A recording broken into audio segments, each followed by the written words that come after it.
I literally think my kids are going to get killed and there's not going to be a future. Far from thinking that the AI doom is the thing we need to be most animated about, the prescription for what to do about AI doom is the thing that's going to destroy us if you succeed. I'm giving you a scenario where I'm positing intelligence and I'm just asking where the morality comes from. But you're not positing intelligence. You're not.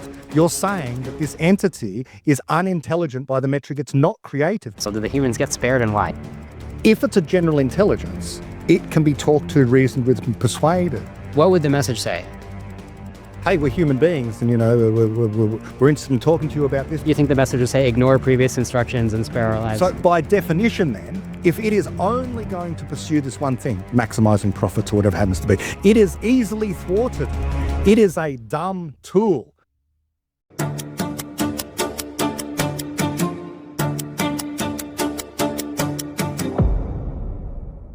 Welcome to Doom Debates. If you've been watching my show for a while, you know that one of the intellectuals that I respect a lot and have wanted to debate is David Deutsch. Well, today I have a worthy opponent who teaches all of David Deutsch's concepts, and that is my guest, Brett Hall. Brett is the creator and the host of TalkCast, the Theory of Knowledge podcast, which explores the work of David Deutsch, Karl Popper, and the foundations of knowledge creation. TalkCast has been praised and recommended by Naval Ravikant. If you guys know Naval, he's a really big name in the tech industry. It's been praised by Naval as essential companion material to understanding David Deutsch and Karl Popper. Brett and Naval were collaborators on a series of podcasts about these ideas. They were called The Deutsch Files. Besides that, Brett brings a lot of credentials to the table. He holds a Bachelor of Science in Physics and Philosophy of Science from the University of New South Wales. He has a Master's of Science in Astronomy and Astrophysics from Swinburne University of Technology and a Bachelor of Teaching degree from Western Sydney University. He is dedicated to the idea that explanatory knowledge creation is the key to unlimited human progress, and he claims AIX risk is doom prophecy. Personally, I'm a fan of much of David Deutsch's work, but I found much to disagree about on the subject of AI existential risk. So today I'm excited to debate AI existential risk with one of the foremost students and teachers of David Deutsch's worldview. Brett Hall, welcome to Doom Debates. Great to be here, Liron. Very nice to meet you as well. All right, Brett, so let's start with a 10,000 foot view because you've made a lot of podcasts and you kind of weave together a lot of different takeaways. So what is your main message to people? We should look forward to the future. Any scientist you ask is going to have a story from their discipline about how the world might end. Recently, we went through a pandemic and the virologists were saying we were so poor at dealing with that pandemic, the next one may very well be the X risk. Supernovas could go off, cosmic rays, any number of things like that. Every single scientist has this tendency to want to talk about the doom scenario because it's really exciting, it's really interesting. And the latest is, of course, doom around AI. And what I want to say is the lesson of history is that we are problem-solving entities. And we will continue to solve problems because we want to make progress. And so we should be excited about the future, not fear it. I think contemplatives had some very important wisdom to teach us on this point, where I like to bridge the understanding of what I get from epistemology, namely, we cannot know about an unknown future. We cannot know about solutions to problems we've yet to encounter. And we won't need to fear the future because we'll be preparing now for it rather than trying to, well, people will say predict, but I would say prophesy the not merely the unknown, but the unknowable, inherently unknowable future. That's my message. Be excited about the future. Don't fear it. Okay, yeah, definitely a message of optimism. Well, I'll try to be positive. I'll give you this. If it is in fact the case that my weighing up of the doom arguments is biased to be too negative, and the truth is that they should be more positive, then let me be shifted by that optimism. To back up a little bit, can you tell us a little bit about yourself? What was your career journey that led to your current focus? You read out a whole bunch of supposed credentials I have. And the ironic thing is I have perhaps more than the average person, but I also have more than the average disdain than the average person for credentials. But when I was at school, what I wanted to do was to be an astronomer, to be an astrophysicist. And so that's why I ended up going off to uni and studying these things. As it was, I hopped off the train of trying to become a professional astrophysicist and ended up being a physics educator for a long time and an epistemology educator. And I worked in schools and I taught science and that kind of thing. And then I end up finding myself working with Naval Ravikant. And that's what I've been doing for the last 5 years or so. And so I work with Naval doing any number of exciting, interesting projects that we work on at any given time. We had, for example, a lovely conference at Oxford a couple of years ago with a whole bunch of physicists and various fans of Deutsch and some people who disagreed with Deutsch. And so this is the kind of thing I do now. It's mainly about outreach and trying to spread optimism in a world that I think is really mired in pessimism. So as far as career journey goes, that's where I find myself doing exactly the thing that I think someone needs to be doing right now, which is to resist doom from all angles. Climate change, the big one, concerns about political eruptions, and obviously the AI risk one as well. Okay, yeah. So you personally got passionate basically about kind of the synthesis that David Deutsch has, where he talks about philosophy of science, the nature of knowledge, the nature of science. And actually, yeah, it's worth me saying I'm a big fan of David Deutsch. There's a lot of things that he's done that I'm like, wow, that's amazing. So I'm of two minds on David Deutsch, where I'm actually a super fan on a number of counts. The Fabric of Reality is one of the best books I've ever read. And he also has some really good theories on physics. He's known as the inventor of quantum computation, which is really no small feat. And a big supporter of the many worlds interpretation, which I have a lot of respect for. But then I kind of get off the David Deutsch train when he starts talking about AI and why AI is not a risk and why AI is so far away from being as creative as humans. That's where I'm going to get off the train. And I think that's going to be the meat of our debate. But let me ask you, where do you agree and disagree with David Deutsch? Firstly, I will come back to that, but just notice that I cannot speak for David. That's the first and most important thing. But the second thing I would say, and I'm sort of going to speak for David here, is he would never say, I've never heard him say AI is not a risk. He would say every solution provides problems, and it may very well be the case that AI leads to some catastrophic problems. We don't know is the key point. We don't know if it will lead to a world that is going to be ever more wonderful, although we tend in that direction because that's what we want, or a world that somehow ends up in catastrophe because all the nuclear bombs are launched by some misuse of AI, let's say. Where do I agree and disagree with David Deutsch? Well, people have asked me this before. I've come up with ways of trying to get around that, one of which was to say, well, David, whenever I've had tea with him, he loves tea bags, whereas I personally only like the leaf tea. And so we have a disagreement there about what the best sort of tea is. It's about the best I could come up with. But the deeper point is, I've been doing this stuff on outreach with his work. His epistemology, his optimism, the perspective he's coming to with on physics. I've been doing this for a while now, and so I've ironed out all the disagreements over the last 2 decades now. I've sort of ever since 1997 when I first read The Fabric of Reality, because he was online at the time. In 1997, there was actually email lists and stuff, and David happily engaged with me and various others in coming to a deeper understanding of his work. Nice. So yeah, you've mentioned some of these minor disagreements and how you've ironed out most of them. So in a nutshell, you're like 90% plus on the same page as David Deutsch about all these different topics, correct? On everywhere that he's published things in books and papers and TED Talks and podcasts and whatever else, I'd say 99.99%, something like that, I'd converge with him. But again, I hasten to add, I cannot possibly speak for David Deutsch. This is just it's like David Deutsch being filtered through Brett Hall. Yeah, of course. Fair enough. There's a similar situation with me and Eliezer Yudkowsky. Of course, I'm not Eliezer Yudkowsky. I can't claim to speak for Eliezer. I personally see myself as agreeing with more than 90% of Eliezer Yudkowsky, but of course, there are significant disagreements. I mean, Eliezer has worn a variety of different headwear that I don't support. My headwear of choice would be the Doom Debates cap. Nice. So I don't want viewers to think that we're the same person. Does that have flames on it? Is that the Doom is flames? Yeah, exactly. It's the theme of Doom Debates. I should really explain what is going on with this imagery. So the idea is it's this dog just trying to figure out what's going on with the world, and meanwhile, the flames are closing in, like there's not much time. But everybody else is like, whatever. We just want to be optimists. There's so much bias toward pessimism. So that's basically the idea of the show. Yep.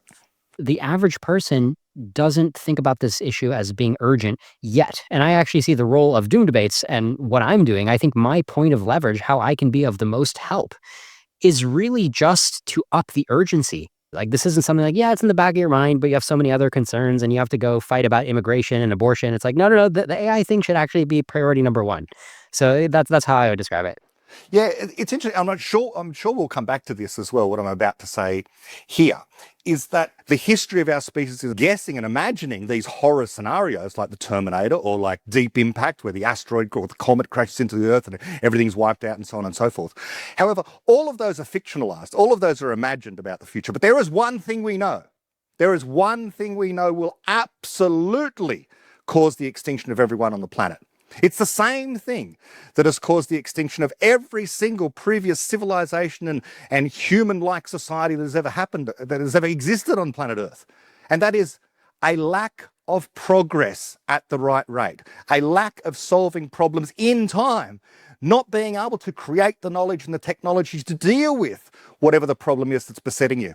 And that's my real worry. So we're on completely different sides of this, because far from thinking that the AI doom is the thing we need to be most animated about that's going to kill us, the response to AI doom, the prescription for what to do about AI doom, is the thing that's going to destroy us if you succeed. If you succeed in causing governments around the world and corporations and scientists to slow down anywhere, let's say in AI research, then you will cause them to slow down research in physics, chemistry, mathematics, coding, everywhere, because these things are not disconnected. You can't just say, well, just the AI. You're going to someone, the censor, the future intelligent, tech-minded censor who says, okay, we're going to have to enact this legislation in order to prevent the AI doom from happening. They're going to start censoring everything and preventing research into anything that just might contribute to the existential threat, risk, civilizational disaster because of the AI. We were talking just before, I mentioned to you the First Amendment that we were talking about. Free speech is under threat in many places. And the prescription, in order for us to slow down AI research, is more censorship. Don't look into that thing for fear that if you find out the answer, it will kill us all. Definitely a good summary of the arguments I've heard you making across your podcast. So good to bring them up again. I get where you're coming from, because I agree that in the past, when we had issues like the famous Malthusian trap or Paul Ehrlich, the population bomb, anytime these issues have come up, they have been solvable with more what you'd call forward progress, more science, build more stuff, let capitalism run more. So I agree that somebody who comes in and says, in this particular problem, I think the form of the solution should actually be to slow down progress and not even let people come up and think of novel ideas on how to make technology more powerful. I agree that that is a red flag, that somebody like me would propose such a thing, and that I better have a damn good reason because of all the downsides that you mentioned. And so I agree that it is my responsibility in a debate like this to argue that I have a damn good reason. Yeah. Well, I wait to hear how slowing down progress, for example, won't lead to extinction in the long run. Because wherever you slow down progress, that means you're slowing down the finding of a solution of some kind. Okay, so we'll probably talk more about that, of the alternative where progress slows down and what does that look like. But first, let me ask you the question that everybody wants to know. You ready? Yes. P-doom, what's your P-doom? What's your P-doom? What's your P-doom? Brett Hall, what's your P-doom? So we need to take a step back. I don't have one, for possibly reasons that viewers can already guess, because I've said the future is inherently unpredictable.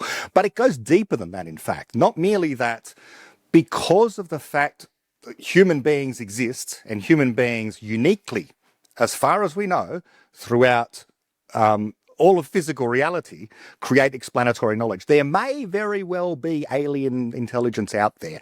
There may be AGI created in the future, which also will share this property of being able to create explanatory knowledge. But because of that, whatever the entities are that are creating explanatory knowledge, that process is a literal act of creation, making the future inherently unpredictable, because the future will be affected by whatever knowledge is created today. Tomorrow will be affected by whatever knowledge is created today. And whatever technology is invented today will affect tomorrow in unpredictable ways we can't possibly account for if we're trying to calculate a p-doom. But as I say, it goes deeper than that. And it goes deep into the laws of physics themselves. Probability. Right. So if I understand correctly, you're basically saying you just don't believe in Bayesian probabilities, right? You can't just you just have to answer undefined to a question like, what's your p-doom, correct? Yes, because although Bayes' theorem is a perfectly valid mathematical theorem, the physical world does not obey the probability calculus. This is something that is singularly misunderstood across the intellectual community by everyone from the bright lights of rationalism like Steven Pinker, through to Eliezer Yudkowskian, through to Nick Bostrom, Sam Harris. All of these great minds all agree that we should be thinking about the world probabilistically. But the world doesn't behave probabilistically. Things either happen or they do not happen. Nothing probably happens. That's the first thing. But the second thing is the fundamental except for quantum probabilities, right? I think we're all on the same page that all the different scenarios do happen in that sense. Quantum theory is not a probabilistic theory. It's a deterministic theory. Everything that can happen does happen. David Deutsch has a wonderful talk on this, by the way. All right. Fair enough. Yeah. I agree. Yeah. So physics itself is quantum, and so therefore you cannot use probability to predict the future, because what happens according to the laws of quantum physics, which themselves are not probabilistic. So they cannot possibly be used. Okay, I think you'd probably agree though that if you actually were to do a quantum computation where the bit is in the 50-50 state, the mixed state, then you really do have to assign a probability as to what result you're going to get. No. But you can't know ahead of time. Yes. So, for example, a simple way of thinking about that is firing photons at half-silvered mirrors. So, if you fire if you fire light at a half-silvered mirror, 50% goes through, 50% bounces off. If you fire a single photon at the half-silvered mirror, what you can say is 50% of the time it will go through and 50% of the time it will bounce off. But that's of absolutely no use to you if you want to know what you will observe. You cannot know. That's a fundamental law of physics. You cannot know whether you will see bounce off or pass through. All you know is that 50% of the time the photon will pass through or it will bounce off. Yeah, the reason I'm pursuing this nitpick is just because you said that the universe is never probabilistic, and I feel like I've found the most solid case where it's, in a sense, the universe is probabilistic. Except that the physical reality isn't such that 50% have photons in them, 50% don't. It's rather that all of physical reality, 100% of the time. Yeah. And you and I are on the same page about many worlds, and David Deutsch, this is actually a big point of agreement. However, from the perspective of the human at the lab, right? Like, let's say the human is like betting with their friends, right? Or it's like a Schrodinger's cat situation, and he's trying to plan for whether his cat is going to need more cat food, right? Like things like that.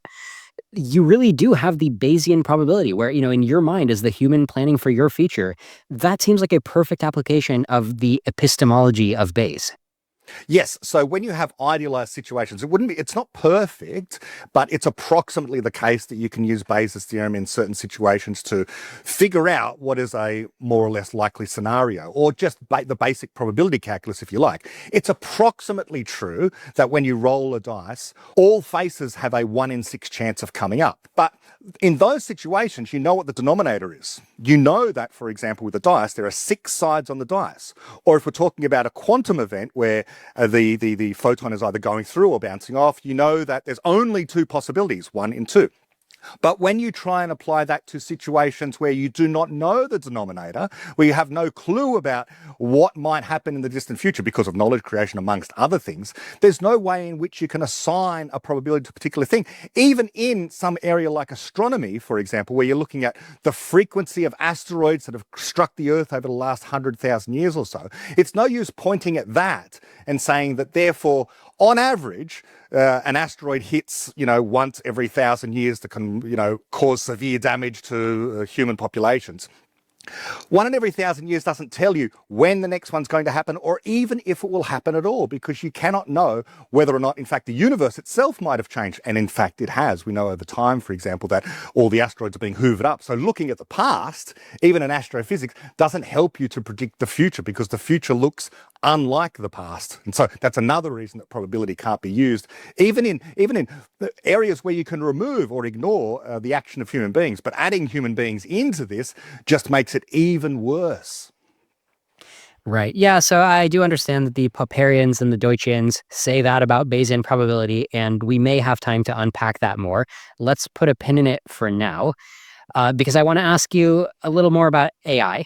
So first of all, would you sign the statement on AI risk, which says mitigating the risk of extinction from AI should be a global priority alongside other societal scale risks such as pandemics and nuclear war?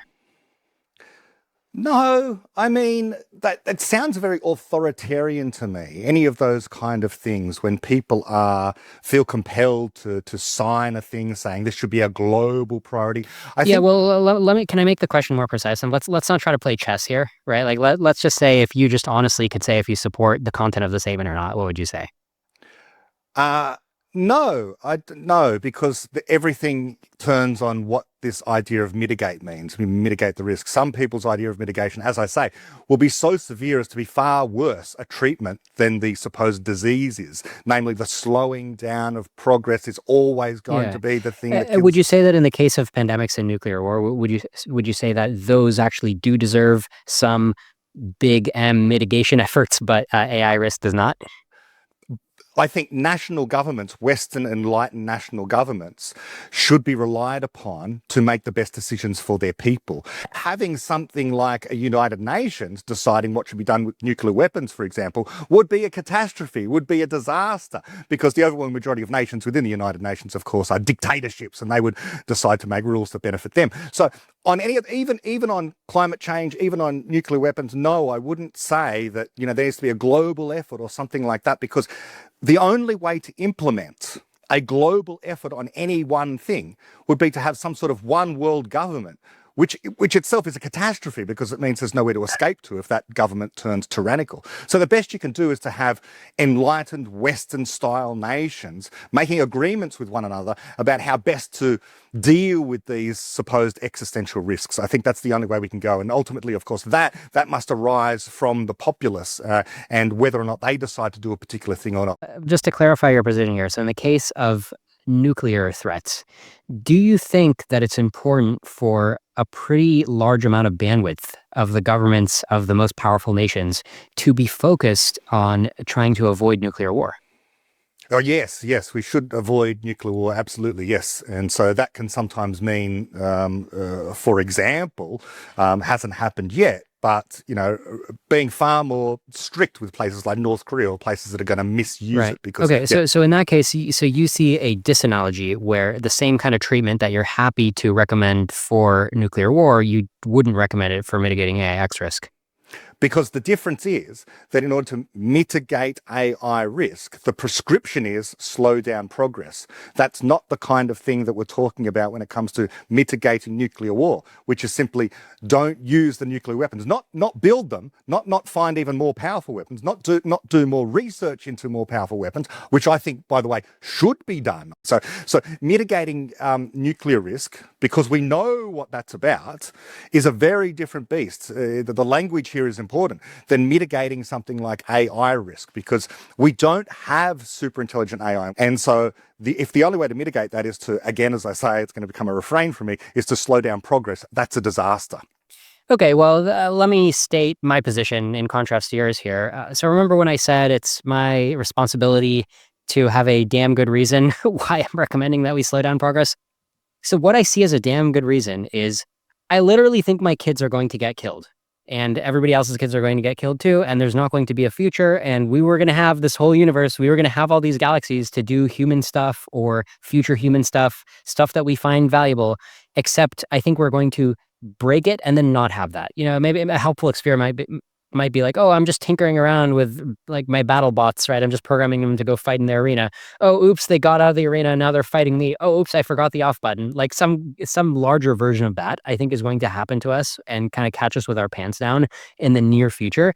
and then it'll be all over. It'll be very different from the past. So that's the scenario I'm worried about. And I think that scenario is so bad that now we have to open these gross, ugly boxes like centralized control. Like we're going to have to make some sacrifices if we want to avoid what I see as this likely fate. And so that's why when you take this position of like governments shouldn't try to mitigate it, just let it play out. I'm just telling you that I think letting it play out is extremely reckless and disastrous, and we have to do better than that.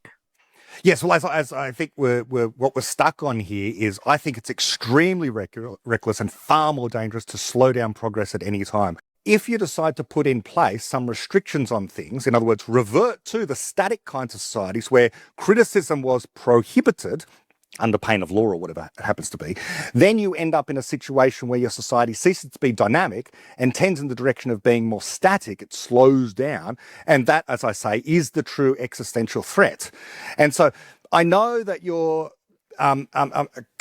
genuinely do believe this, in the same way that I think that, the high school kids who genuinely have been convinced that the world is going to end very soon, because even the head of the UN has said things like, and made silly utterances like, we have left the realm of global warming and we've entered the world, or the era, of global boiling. And you have school children in the street crying because they have been so emotionally disturbed by these prophecies of doom that are yet to happen, that it is far more damaging to a large group of people now to be told about the doom than, and it could also slow down progress as well, because they think, oh, it's inevitable. There's no point in me having children. Right. There's no point in me having a family. It's all terrible stuff. Okay, can I ask you this? Yep. Okay, so you're comparing me to people who take extreme actions because they have extreme beliefs about doom. But I want to clarify, if you thought I was correct, and I know you don't, but if you thought I was correct on the assessment of how screwed we are in the next generation or so, like in a short time frame, and how hopeless it is if we build AI, if you thought I was correct about that, would you then be willing to compromise on these other ideals that you have, like, free speech, lack of regulation, lack of having a world government cooperate to mitigate stuff? Hypothetically, if you had a really high P-doom, and I know you don't, but hypothetically, what do you think? If I was convinced of your prophecy, that would mean I'd be a different person. I would have to have a completely different epistemology. Yeah, but it's a reasonable time. Arguments proceed by these kind of counterfactuals, right? Yes, but think about what I would have to concede. Not only would I have to agree that you know the future, but I would have to agree that you are able to know the future, that it's possible for you to know the future. But my entire worldview is So what if you were to concede that what if you were to concede that the epistemological status of predicting doom is roughly on the same ground as the epistemological status of predicting, let's say, the weather a couple weeks out? So it's like we have some traction on that, let's say. In other words, we have to ignore, for example, and I will give you an answer, but we'd have to ignore, for example, the fact of reality that people and knowledge creation is inherently unpredictable. So it is not like predicting the weather. This is a very different thing. Yeah, that's right. I'm asking you to say, and look, it's not that hard to create hypotheticals, right? So imagine that I just had a way of knowing. Like, imagine I just had an AI in my basement that was doing, that was just extremely impressive in a way that you think is impressive, right? So I don't think it's that hard for you to create a hypothetical where it's like, oh crap, you know what? We might actually be doomed. I know you don't believe it, but it's not hard for you to imagine a hypothetical, unlikely situation where you do believe it. And I'm just asking, are you willing to then compromise in that scenario? Are you willing to compromise on your other ideals, like, free speech is so good, technology progress is so good, right? Aren't there situations where you have to compromise? No. Compromise, in fact, is a very overrated state psychologically or otherwise. It's a terrible way to Sure, make decisions. Trade-off, right? You can't treat everything as an absolute, right? Like, there are some things that can trump other things. No, I think it's important that we have a stance that you might call it principled, or you might just call it relying upon your best explanations.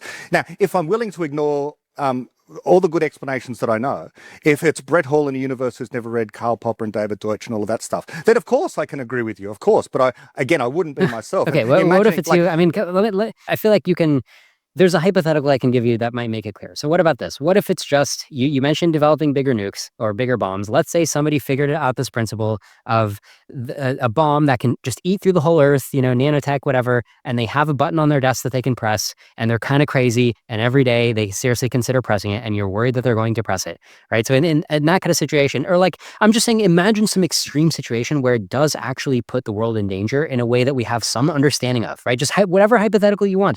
Aren't you then willing to be like, you know what, maybe we shouldn't democratize or let everybody open source this kind of technology?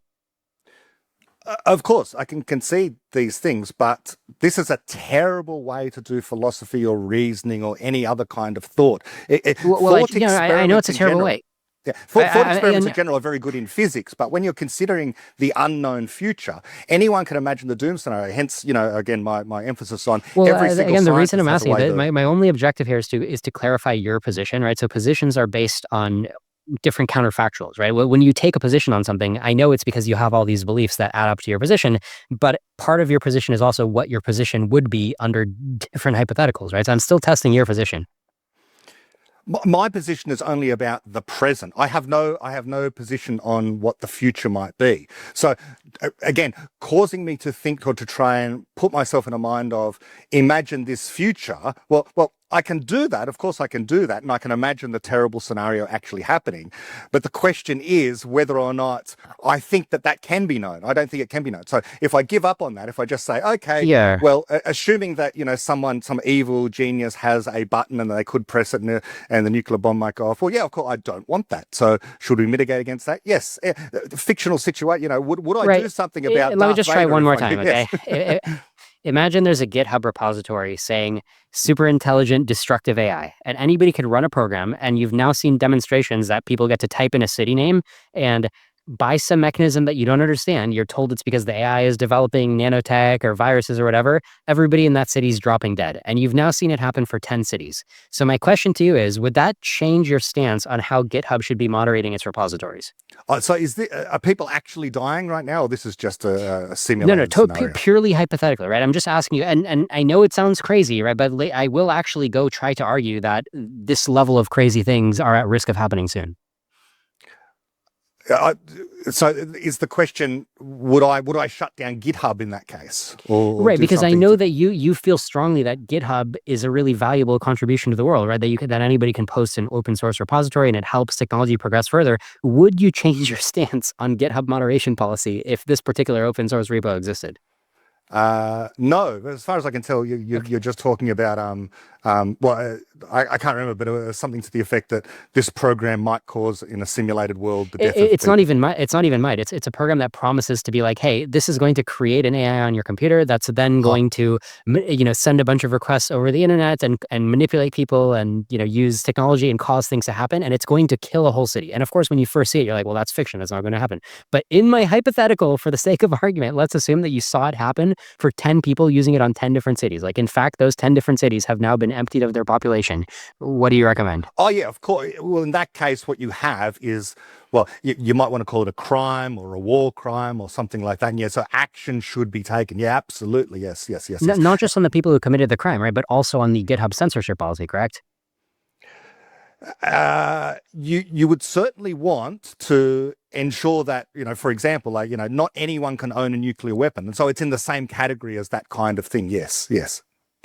Okay, yeah, and the only reason I pursued this line is because, you keep referencing back to how good your ideals are, right? Of like, systems should be governed this way. When we lose our like open system of government and our appreciation for progress, we lose everything. But I'm just telling you that there are times when this is what I mean by compromise, right? You're compromising in that situation.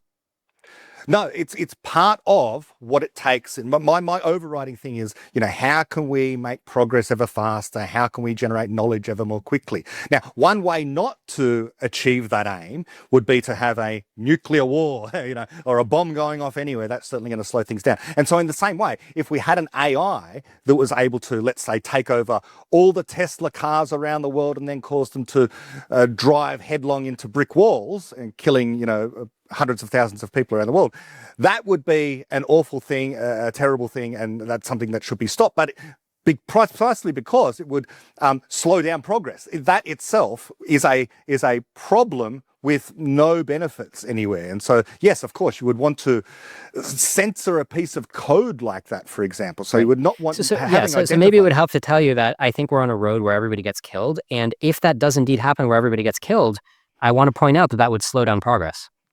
Yes, I know, but you can't know that. That's the point. You cannot possibly know the future. Just a All right. clairvoyant So if I'm understanding correctly, okay, this is a slight update about what I think your position is, because at first I thought you were taking a very hard line that like some principles were just so fundamentally good that there's no way to compromise. But now it sounds like you're saying, well, there's kind of catch-22s or paradoxes that will make me compromise. So as long as you can convince me that this other track, which initially seems good, is ultimately a track that slows progress. So the track that seems to speed progress is actually, based on this argument, a track that slows progress. And therefore, I'm going to compromise on this naive thing of like always accelerate progress. I'm willing to like slow it and then speed it up, right? That's kind of the nuance that we're adding here. Let's say, for example, preventing people from building nuclear weapons in their basement or whatever, or building building an artificial intelligence with the sole purpose of infecting computers with viruses and shutting them all down around the world. That's not hampering progress. Nothing is set in stone. So you say principles that I have or ideals that I have. It's more about the best known explanation we have at the moment for how to ensure progress continues.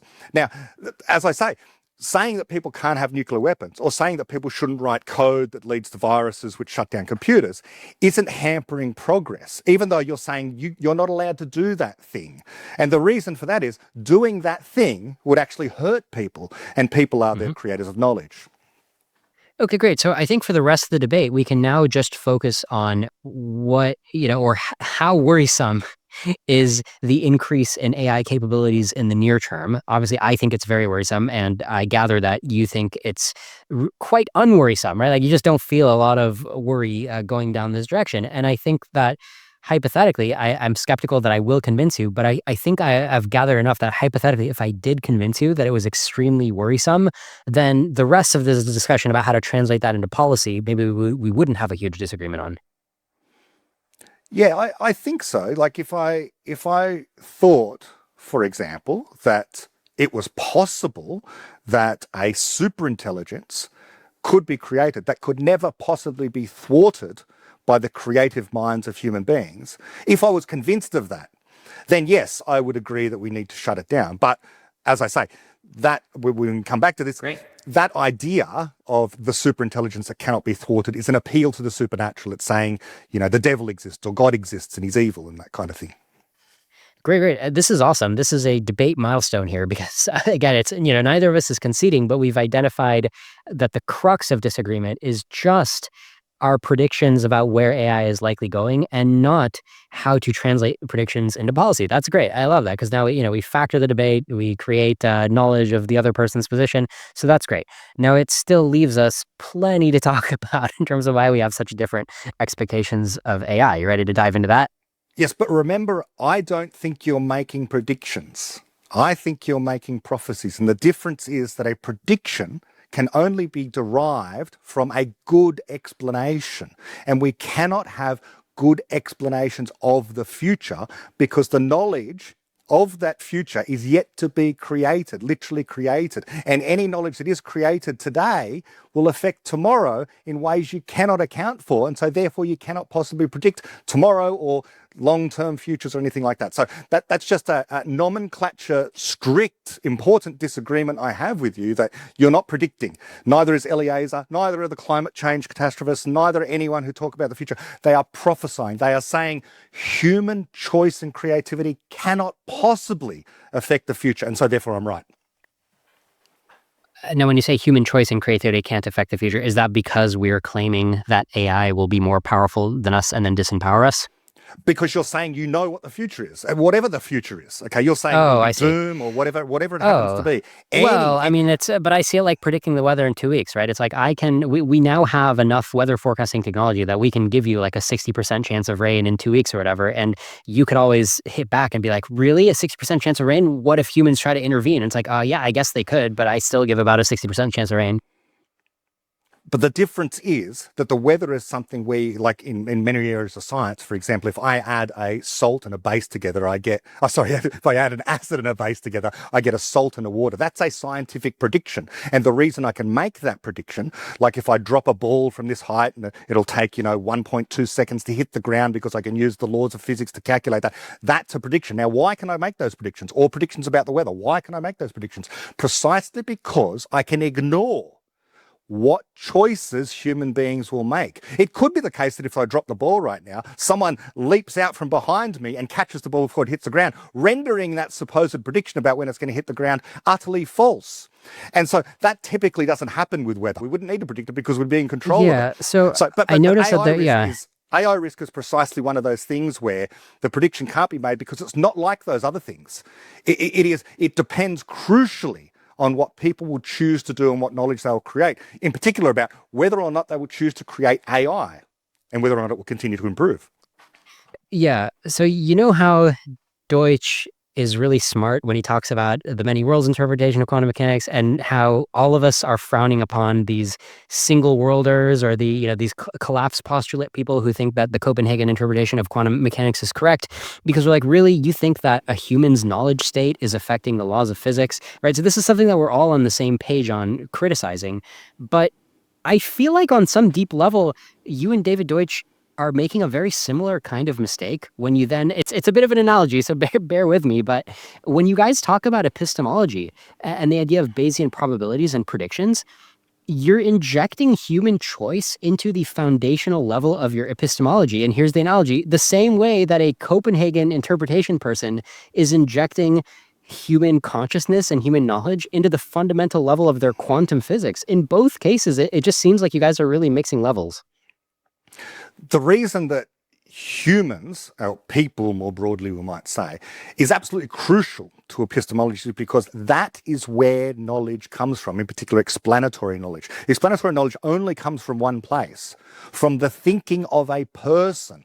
Dogs are not creating explanatory knowledge. Computers are not creating explanatory knowledge. I'm sure that you may have disagreements on that, but the new explanations are coming from the mind of people. Now, I think, by the way, epistemology is broader than what's going on in the minds of people, but that's the genesis of the explanations. Once the explanations have been produced, instantiated, as we say, into different physical substrates, including written in books or appearing on hard drives or in the cloud or whatever it happens to be, or indeed in actual physical artifacts, things like telescopes or cars and so on. These are instances of where knowledge is being represented, has a causal function in how these things actually work. You can't explain, and many people have made this point before, you can't explain the physical appearance of New York by just recourse to chemistry and geology. You have to talk about the knowledge. And so that's why I think epistemology is just so important, because it explains physical structures and will soon become eventually will become the most dominant kind of way to understand the universe. Right. So I agree with much of what you said. And when I read the beginning of Infinity, there is an important point that I completely agree with David Deutsch's point that, like, hey, if you want to know the future of our galaxy, if you want to know what to expect to find all over our galaxy, the best place to look is what humans are saying and thinking, because the future is going to be largely steered and squeezed through the preferences and thought processes and actions of these entities, and not the bugs, right? And not the tigers, not the dolphins, very much humans, because we have this kind of insurmountable lead compared to the animal kingdom. Is it fair to say that other species are probably not going to evolve to have more control over our galaxy than humans currently do? Yeah, because evolution is blind. This is a great thought of, like thought experiments. Just in astrobiology that people have talked about before, the continents separated some hundreds of millions of years ago. And in Australia, the most advanced creature that evolved over time was the kangaroo, right? As the biggest sort of native creature that we've got. And now the question is, for astrobiologists and for this kind of, will other animals evolve and take over the universe? How long would you expect to wait, leaving kangaroos isolated on Australia, if in fact people never came, for them to start building radio telescopes and rockets and stuff? Well, probably forever, because there's no direction to evolution. So you don't have this arrow that leads to more intelligence.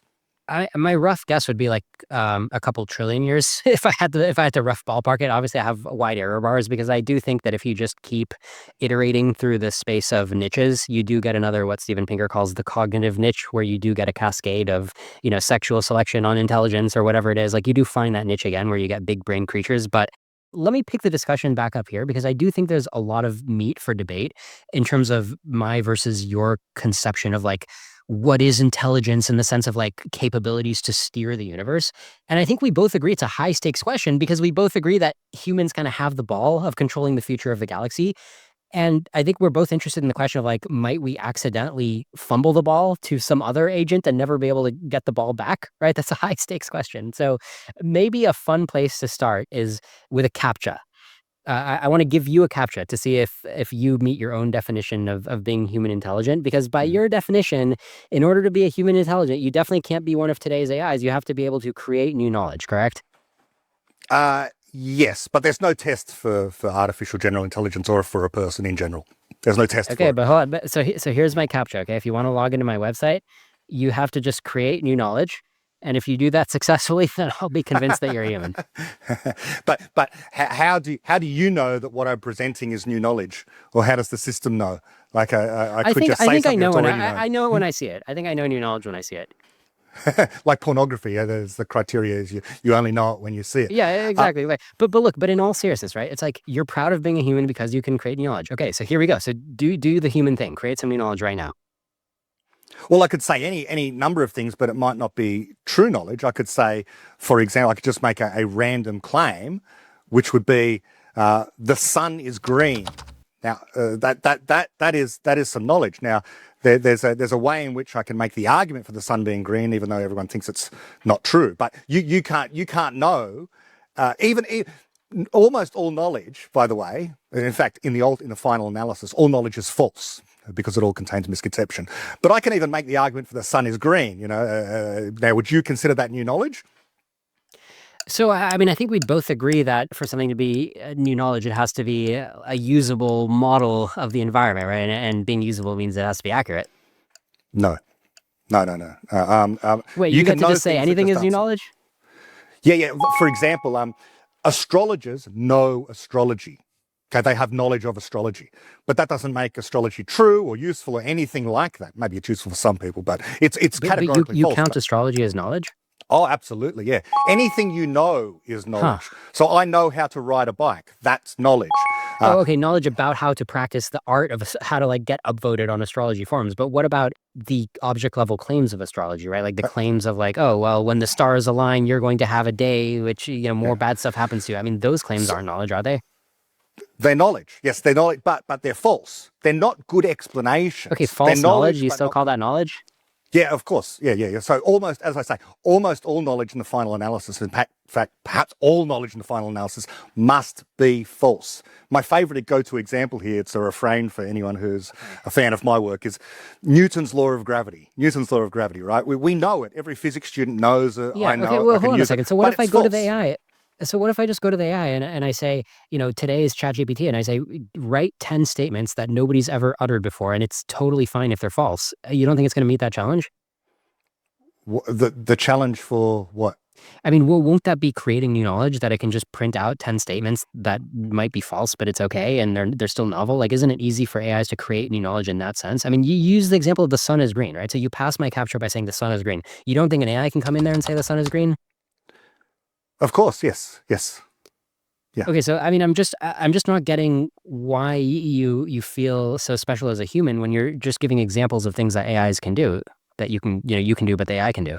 So what a person can do uniquely is to generate explanatory knowledge, new explanation. So there's lots of sorts of knowledge that are out there that can be created by things. In fact, DNA can create knowledge, but it's not explicit explanatory knowledge in that way. And so coming up with new explanations of phenomena that are out there, that's really... Do you think you're using knowledge synonymously with just information? Knowledge, there's a lot of ways of coming at this, but yeah, knowledge is information that has causal power, or information that is useful. Most information is useless.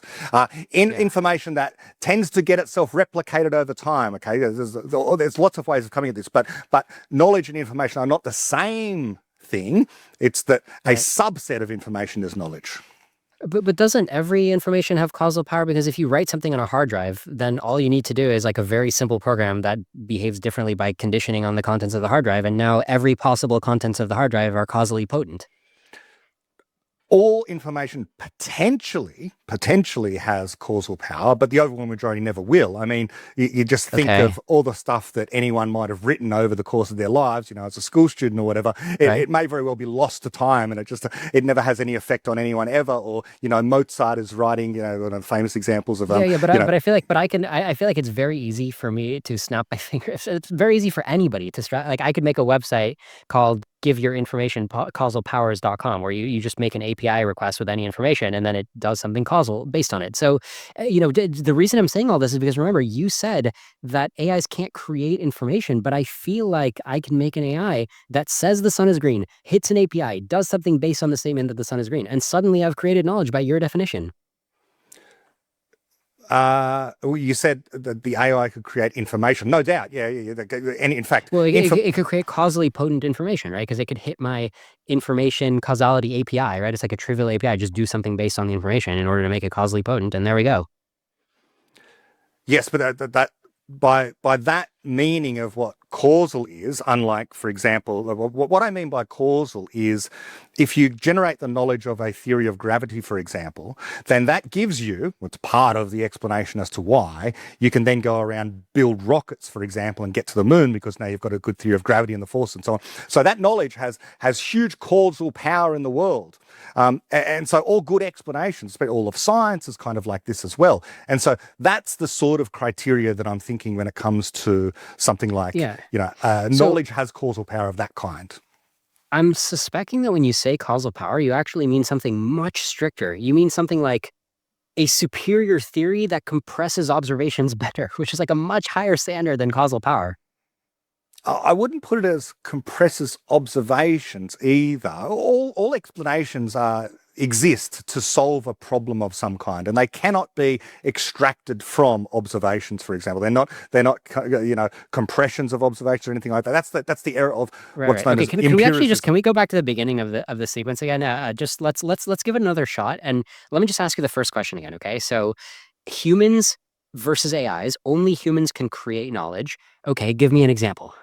Explanatory knowledge. So, for example, general relativity. Humans can only create not humans, people. We should say people. Yeah, only people can create something like a good scientific explanation, for example. Okay, only humans can create a good scientific explanation. So if I were to make a CAPTCHA, right? Because we're in this world where you see a big barrier between humans and AI. So if there's a big barrier, can't I just use the barrier to make a CAPTCHA, right? So remember the CAPTCHA I showed you is it says, please create new knowledge, and there's like a text box where you can enter new knowledge. And I feel like I'm not going to have that hard of a time recognizing the new knowledge, and that's how I know you're a human, and then you're allowed to use my website. So what do you enter into the text box? It's almost like it's circular the way you're asking it. You're presuming that this system can recognize new explanations, new good explanations, for example. But that presumes that the CAPTCHA thing must itself be a human, well, a person. Rather. Yeah. Okay. So why don't we just work with that? So I won't even claim that I'm not a human. I'm fine. There's a human who works for my team, right? It's like a website where there's humans whose job it is to verify the creation of new knowledge. That's fine. Yeah. Don't worry about that piece. Just tell me what you would enter into the box to convince the human that you're not an AI. I don't think that you can't. I don't think you can. There is no such test for a person. Because what you're asking for is what is the criteria, what is the test that you can set for something in order to determine, to distinguish between these two categories, the person and not a person. And as I've been at pains on X recently to say, there can be no such test to distinguish between people and non-people, because a person can always choose not to participate in your test. That doesn't mean that they're not a person. It just means they're not interested in performing your test. Or they can fail your test because they're having a laugh because, you try and figure out whether or not. You don't think that an AI can choose that? No, an AI can't make a choice. It will follow its code slavishly. Okay, so if I run a website then I can have a text box saying create new knowledge, and then you can enter. And you're saying that some people, imagine I'm just like watching the logs of every action people are doing. And anytime I notice the action of somebody being like, screw this and leaving the page, I can be like, aha, that's a human. And then I can go track them down and be like, hey, you can use my website because you've proven to me that you're a human. But don't you think that an AI can also then imitate that behavior of being like, screw this and also leaving the website? It's not a test of the person for the CAPTCHA. It's a test of the person running the test. You're testing whether or not they can recognize new knowledge. And we've already conceded they are a person. But my goal is to test the AI. My goal is to tell whether something is an AI or human. I mean, what's weird to me is you keep claiming that you see a distinction between humans and AIs, but then you're also saying that there's basically no conceivable scheme to recognize the distinction. So it's a distinction without a recognizable difference? Correct. Yeah, it's not a testable scientific theory. That's exactly right. Yeah. In the same way that in science, what you want are testable theories. That itself, that's a theory about science, itself is not testable. And so there's no way of testing for a person, as I say, for all the reasons I just said earlier. So although we say, we, I mean myself, David Deutsch, people who subscribe to this particular worldview, what we say is a person is the explanation for explanations. We are the things that generate explanations. I'm not really buying this. I want to go further. I'm not really buying this because generally when somebody makes a claim about an important distinction, most of the time, maybe not 100% of the time, but most of the time, distinctions do have empirical tests. There usually is some way that I can go do some experiment on something, right? Or poke something in order to find out what's going on there. And furthermore, I feel like you can tell humans and AIs apart. Don't you feel like you can, or you're admitting that you can't? At the moment, it's very easy. Yeah, at the moment, we can distinguish between a person who's typing to you and the LLM, because the LLM is going to hallucinate or whatever it happens to be. But again, this inability to test for the presence of a person is not hugely problematic. It's not a deep philosophical issue. It's just to say that, again, human beings are inherently unpredictable because they create knowledge. And so in order for a test to happen, a scientific test, what you need is a predictable outcome. But by definition, people are unpredictable. So you can't use the same sorts of methodologies that you do in science to test whether you can rule out a particular theory or rule in a different theory. What's more unpredictable, a person or an AI that has access to a random number generator? A person, yeah, because there's really? No such but what thing if as AI just uses the random number? What if it makes heavy use of the random number generator?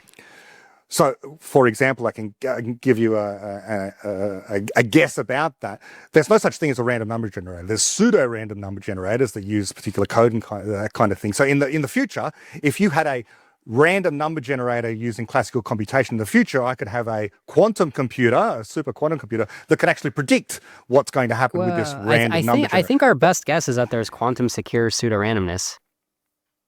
Yes, but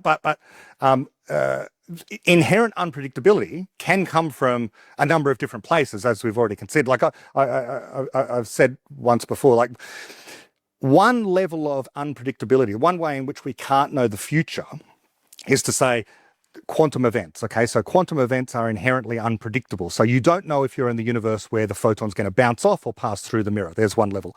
Another level is super complexity. So when systems get super complex, never mind human beings, but just like we were talking about weather patterns before, they are very finely tuned to the initial conditions. And so the slightest movement of air in this place, it's the butterfly effect. So some things are computationally intractable, and so therefore they're also unpredictable. So far we've got two sorts, the simple sort, the complex sort. The third sort is where a person enters the picture, and the person adds this other layer of unpredictability because they're creating things. They're genuinely creating explanations that don't have any antecedents. It's not like it's a mere recombination of existing ideas that they have. Something new enters the picture, and that is unpredictable. So we've got all these sorts of unpredictability placing prohibitions on our capacity to know the future. We can guess about the future, but to actually know the future and to say this is what will happen, it defies laws of physics and it defies laws of epistemology as well. Okay, let's do some signposting for the viewers. Let's help people get their bearings on where we are on the AI doom debate, because we just kind of dived in. So a big crux between us of the AI doom debate is you don't think that today's AIs are anywhere near what I would call super intelligence, right? You don't think that they're going to far surpass humans because you don't even think that they're on the right track yet toward even breaking even with humans in terms of these special knowledge creation capabilities, right? Is that a good summary of your position? Yes, I think that there are tools like AI, which have the narrow capacity to reassemble things or to follow our instructions. There's us, which are GI, and we could have, I think it's physically possible, and we will possibly have one day AGI. And what unites human beings with AGI, with aliens, is explanatory universality. So the ability to explain everything. The step above that, the so-called superintelligence, would have to be something that is qualitatively different, that stands in relation to us as we stand in relation to AI or other animals, for example. But there can be nothing higher, something more universal than universal. So this is the vibe I'm getting, okay? You know what, Brett? I have ESP. I have a power that you don't because you're a human, you have a human brain. I'm a special enlightened human, and I've been gifted with ESP powers. Now, if you might be skeptical and you might ask me to demonstrate my ESP powers, but I'm just telling you there's no demonstration I can give you. You just have to trust that I am inherently unpredictable to you because I have ESP powers. Yeah, it's irrational because there's no good explanation that says that you can tell the future. There's no ESP because, again, that would violate known laws of physics, and it would violate my whole worldview that, people are creative and can do things that you can't guess at in the future. Well, I'm just telling you that I have ESP that's consistent with it's computational ESP. Okay, so there's some computational explanation for why my ESP can do things that yours can't. But and obviously you see the analogy, right? Which is that, like, I'm so confident that there's this big barrier between you and I. But whenever it's like, okay, can you make a picture better than I can? It's like, no, we're both equally good at making pictures. It's like, oh, right. So that's like how I'm seeing your claim about humans being like better at creating knowledge than AIs. It's like, unless you're going to lay down a test, I'm just not getting the meaning of what you're saying. Because it comes from an explanation. If you're an alien looking down, you'd have to conclude, well, knowledge is being generated there, explanations are being generated there, and so what is doing that? And so, well, yeah, at the moment on planet Earth, it's human beings are the people that are generating explanations, and they're the only such thing that are generating explanations. So this idea of what a person is. You don't need to have a test for it because it's just an explanation of what is going on in the world. There are many things that you can't test for. Like, mathematics isn't a domain of tests; it's a domain of proof and refuting proofs and so on. But you don't use experiments, and the same in philosophy as well. We don't have experimental tests for whether or not it's a good philosophical idea or a bad philosophical idea. This discussion seems to be getting bogged down in throwing around a bunch of definitions in a way that, rather than continuing, let me try another angle here, which is like, even without throwing these definitions around, right, going back to kind of the issue of importance here, I'm afraid that AI is going to be more powerful than humanity. So I can tell you what I'm afraid of without using the word intelligence, without using the word knowledge creation. I can just tell you that I think the AI is going to decide, I guess I have to use the word decide, but the AI is going to have some representation internally of where it's steering the future, and it's going to successfully steer the future there. And we will be unable to stop it, right? So that's the future that I'm scared of. So when we have these arguments about like, well, can the AI create new knowledge, rather than talking about what word means what, I would rather just connect it to this important claim where, like, whether or not this AI can create new knowledge by your definition, I'm worried that it's going to make the humans less and less empowered because we're not going to be able to interrupt its plans and its action sequences in order to twist the universe into being close to its representation of how it wants the universe to be. Right. So why don't we discuss that claim? Yeah. So why do you think we wouldn't be able to interrupt it? What is it on our part? What is the failing on our part that would mean that if something starts to go wrong with this system, that there's no possible way? Now, I've read the book, the Superintelligence and Eliezer Yudkowskian, but in your words, what do you think are the reasons why the doom is inevitable no matter what we do? Why can't we stop it? Yeah, so it would be by analogy to imagine a bunch of IQ 70 people, competing against a bunch of IQ 130 people. And the IQ 130 people are like building out data centers, just building out cities the way they like. And the IQ 70 people, let's say they're like those tribes, what is it, like the Sentinelese or whatever, like some of these primitive hunter-gatherer tribes. And I'm not saying those tribes are necessarily low IQ, but let's say they had those values of the tribes where it's like, we have to preserve the tribe. We are not interested in any technology whatsoever. And it's kind of a fight. Or you can think about it as like, European colonists versus Native Americans, right? It's like the Native Americans keep getting pushed back. I would roughly analogize all of the advantages that those European colonists had over the Native Americans. Yeah, they had their built-up technology, but I think that's analogous to having better mental equipment, basically, which I think the AIs will have. I think the AI will basically just push back humans in its own resource grab. Yeah, so mental equipment is a crucial term to sort of focus on. There's only two parts of a computer. There's the software and the hardware. Now, the software that is our mind, that runs on the brain, which is the hardware, the software is a unique kind of software in the universe. As I say, it's the mind uniquely is able to generate this explanatory knowledge. Now, we can't improve that. It's already universal. We can improve the hardware, though. And so this is what the AI people, and I can agree with them on this, they can say, but you could have something that thinks a lot faster and that has vastly more memory. So you can augment, basically without limit until you run out of resources in the universe, the speed until you reach the speed of light, and the memory until you consume all of the matter in the universe. You can have an AI that utilizes these things. Now, it's only a danger if you also have the program, the software that makes it AGI, which we don't know. We don't have a clue of what that is now, that makes this software universal, that then runs on the super hardware. But then also you have to add to that a whole bunch of other assumptions about how its goals will not be aligned with yours, and its goals will be to destroy all of humanity. And the same kind of things that were said by, I think, Stephen Hawking, for example, who said the SETI project was an existential threat, because if you're sending radio signals out there into outer space, and the aliens are definitely going to come and they're going to consume all of our resources and kill us all. But of course, an alien intelligence isn't going to be interested in resources because there's resources out there in the universe. But that's that's an additional argument. Let's try to factor the argument a little bit. Let's go back to this point that I think you were making. Tell me if I'm summarizing it correctly. You're saying, yeah, the AI will have speed and its own version of thought processes, and humans have our own version, but ultimately we're both computationally universal, right? Is that kind of what you're getting at? Which is like, it's like a very similar type of thought because we can both trace over the same kind of operations. And so how can one of us really get that much of an advantage over the other? Is that a fair summary? Yes, but remember there's two sorts of universality. The key difference is not the computational universality, but the explanatory universality, the property of the software, not the hardware, because the hardware, that's trivial, basically, to have a universal computer of that sort. But the program that allows for explanatory universality gives human beings the advantage, and what I would say to someone like Nick Bostrom, always the decisive strategic advantage that people would have over any AI, no matter how fast it is, no matter how much memory it has. We will always be able to beat it if it's not universal.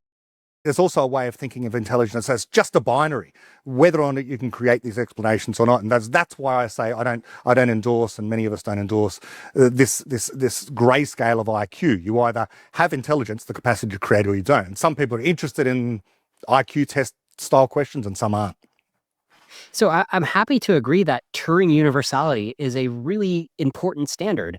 It just seems like everything both of us are talking about is well on the upper side of the Turing universality standard. Like, yeah, there was a time, like many years ago, when AIs were these narrow things that weren't general and couldn't have this general type of reasoning. But today, GPT-4o and GPT-5 and Claude, these all can output programs and search the web and even follow reasoning chains. Like you can even tell it, you can literally tell it a step-by-step Python program and have it simulate running steps of the program. So first of all, wouldn't you already concede that the Turing universality barrier is already in the rearview mirror? I don't know what the Turing universality, what do you mean by Turing universality? The idea that anything that a Turing machine or a computer can do, you can just explain to the AI that you're interested in having it doing that, and it'll do it. Yeah, well, yes. As I say, Turing universality is trivial. That's a very easy thing. So when you say intelligence is black and white, it just sounds like everything is white, right? I mean, what do you think what interesting AI do you think that you wouldn't call on the right side of computationally universal? No, they're all, I have to emphasize again, there's two sorts of universality that are relevant here. One is computational or Turing universality, a property of the hardware, which is very trivial, and we've had it perhaps since the 1600s with Babbage, or, certainly with the very early Enigma. Those computers were universal. But that's hardware. Now, the software that runs on these things, that's not universal. That's very specialized. In the case of ChatGPT, it's very much about language and next token prediction and that kind of thing. I disagree. So there are software programs that pretty quickly hurdle over the Turing universality threshold. And I'm not sure if you're familiar, but like Minecraft, it turns out to be Turing universal. CSS styles these days are Turing universal. I mean, it's a pretty low bar. Like software kind of wants to be Turing universal. And so when you're talking about a modern AI, that's Turing universal with room to spare, even on the software level. Okay, so there's a deep fundamental misunderstanding here. Again, and we've both agreed, we're both saying it, but we're talking at cross purposes. We're both agreeing that Turing universality is a triviality. Put that to one side.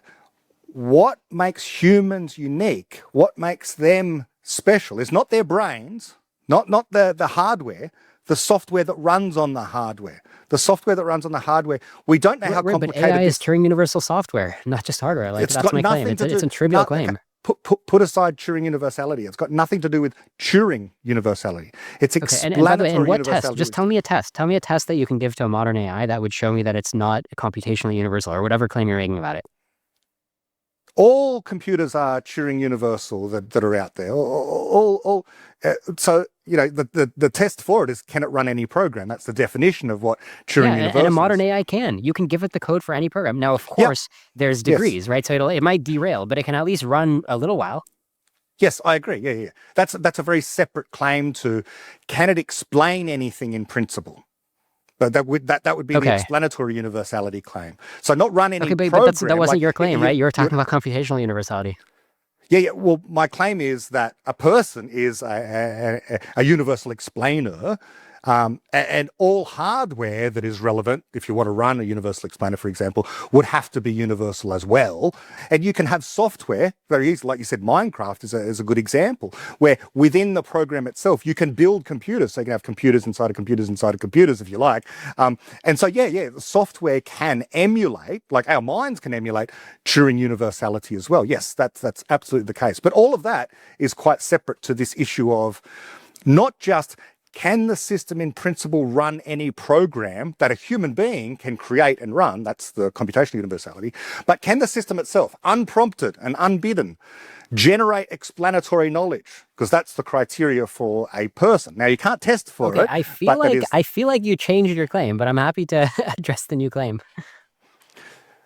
All I just keep saying, it sounds like a refrain, I know, but yeah, people are the central creative entities in the universe, so far as we know, and they are universal in their capacity to generate explanations. And so that's the fundamental claim, and that's the difference between people and non-people, whether it's AI or whether it's animals and so on. Okay, now, I can't help thinking of different tests. So, like, for example, what if I go to the AI and I say, hey, the sky is blue, sometimes the sky is other colors. Can you explain the circumstances under which the sky is not blue? Would that be an example of it generating an explanation? Oh, okay. So I see what you're getting at now. So you're saying that you think that the current crop of LLMs or a future AI, for example, if it can give an explanation that you can make sense of, then that must count as a person of a kind, or at least that's the way. I'm looking to you, right? Because you keep saying, right, humans can do something AIs can't, and I'm like, great, just give me a test, right? Like make this meaningful, operationalize this. There is no test, okay? So I can't give you a test because it's like saying, can you give me Brett? You keep on saying that scientific theories need to be falsifiable. I want you to give me a test that proves one way or the other whether all scientific theories should be falsifiable or not. Well, I can give you no such test. That's just the principles by which the methodology of science works. You think that everything you're telling me right now is just like a deductive tautology, like that? That's why you can't give me a test.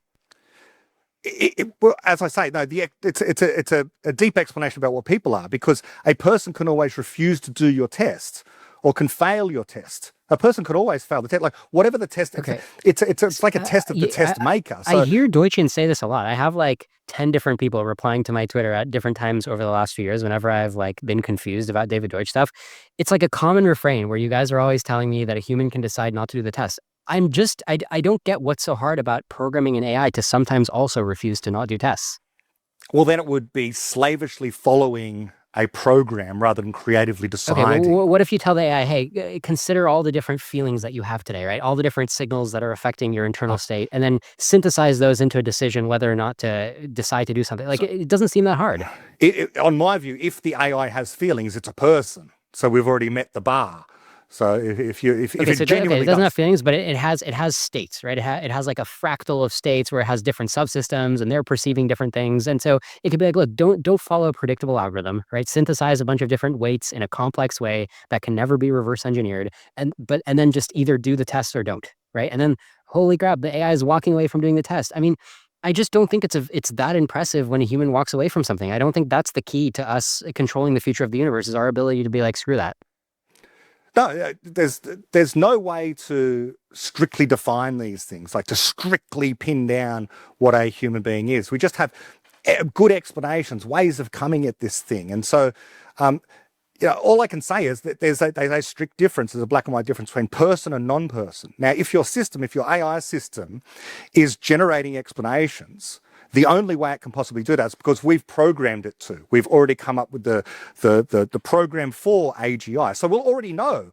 We won't need the test for it because we will know, we will have programmed it, we will have written down the algorithm, someone will have solved this problem. I think I can summarize first. this new point. Yeah, I think I have seen this point made where it's like, you can't, this is actually a very, very key difference between your and my worldview, is like, you just can't see important differences using any kind of input-output test, right? But like, if you broaden the definition of test, it'd be like, well, I'm going to analyze the internals of the causal process that led to the input-output map, right? It's like, I give you some input, I get back some output, but sure, that output isn't that impressive, but what happened internally in order to produce that output? I'm telling you, some fireworks happened internally, some free will happened, or like, some computational, some explanatory universality happened, and you just have to like open up the black box and see what happened to generate the output. I do think that is your position, right? Except that we would never need to do it because we'd already know it's an AGI. We're not going to find it randomly. This is the big gulf, right?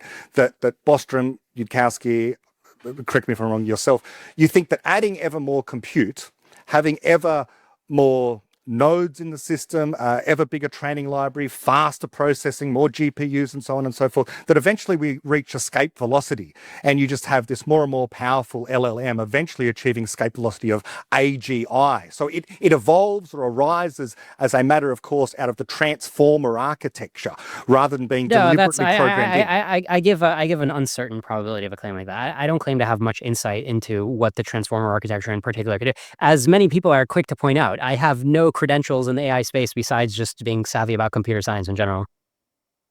Well, it's good. As I say, I think credentials are badly misleading at times. So the fewer you have, the better for you. It means you're unencumbered by credentials. But look, I'm making a much weaker claim, right? It's like, well, why are you even going there? Because my claim is I think the distinction that we're arguing about now, which I actually think is very important. I think a lot of stuff revolves around this distinction, which is just like, how meaningful is it to look at input-output, right? Like, how much do you lose if you're not willing to open the black box? Because that's me. I'm a big input-output guy. I think that I can tell a lot by input-output maps. I am more than happy to conclude by looking at certain input-outputs that the thing that generated that input-output map is truly intelligent. I don't need more. The Turing test famously was an input-output type of test, right? So the input's kind of adaptive because the person gets to respond, but like, you can even imagine like a one-shot Turing test where you present the AI with, you wrote the back and forth in advance, and the AI looks at like 10 lines of back and forth and adds the next line, and that's your test, whether the next line is sufficiently impressive to you. I actually do think that style of test, even though the Turing test kind of got passed, I still think that type of input-output test will in the end be sufficient to convince ourselves that the AI has reached super intelligent status. And it sounds like you are actually totally rejecting that kind of. I actually heard David Deutsch on a conversation with Sam Altman reject that kind of test. So you do reject it, correct? Yes, yeah. There can be no such test. Exactly. Let's queue up the video I have of Sam and David, and then we can analyze it. Oh, good. Yeah. In reality, Alan Turing never proposed a test or benchmark for AGI. His imitation game wasn't a test of anything, but a thought experiment to torpedo the intuition that machines can't think. Indeed, there can be no benchmark because to be general, an AGI must be capable of choosing to remain silent. This is already a proof that AGI cannot be made via existing approaches, while those can and must be judged by benchmarks. Conversely, if something outputs a new explanation, you can't test for whether it created that or a human did, even you yourself when you administered the test. Okay, so you want to respond to that? Well, so far, yeah. As always, I will agree with that. There can be no such test. There's no benchmark for a person, that kind of thing. And the more interesting thing is what's about to be said by Altman. If in a few years, GPT-8 figured out quantum gravity and could tell you its story of how it did it and the problems it was thinking about and why it decided to work on that, but it still just looked like a language model output, but it really did solve it, would that be enough to convince you? I think it would, yeah. All right, I agree to that as the test. Which I think has been misrepresented or at least misunderstood as being a test for AGI rather than an explanation of AGI. Okay, well, I really disagree on the nature of tests, but I can make a small concession, which is like if you'd asked me 5 or 10 years ago, is the Turing test a sign that AIs are racing to be superhuman and they probably already are superhuman and we're doomed? I would have said probably yes, because passing the Turing test implies such a flexible ability to think that I can't imagine humans will maintain their lead for long. I will concede I've made an update, whereas like 10 years ago, I would have been like, yeah, we're probably like days away from like a FOOM, we have so little time left. Whereas now I'll be like, yeah, it turns out we have like a few years left. Like I still don't think we have like decades left, but I've certainly updated from days to years. But I do think that we can trace AI's current lack of abilities. We can still trace them down to specific Turing test questions. Like if you actually start chatting with an AI, the problem is, I think, as you mentioned in our conversation, the problem is that they start making mistakes in the conversation.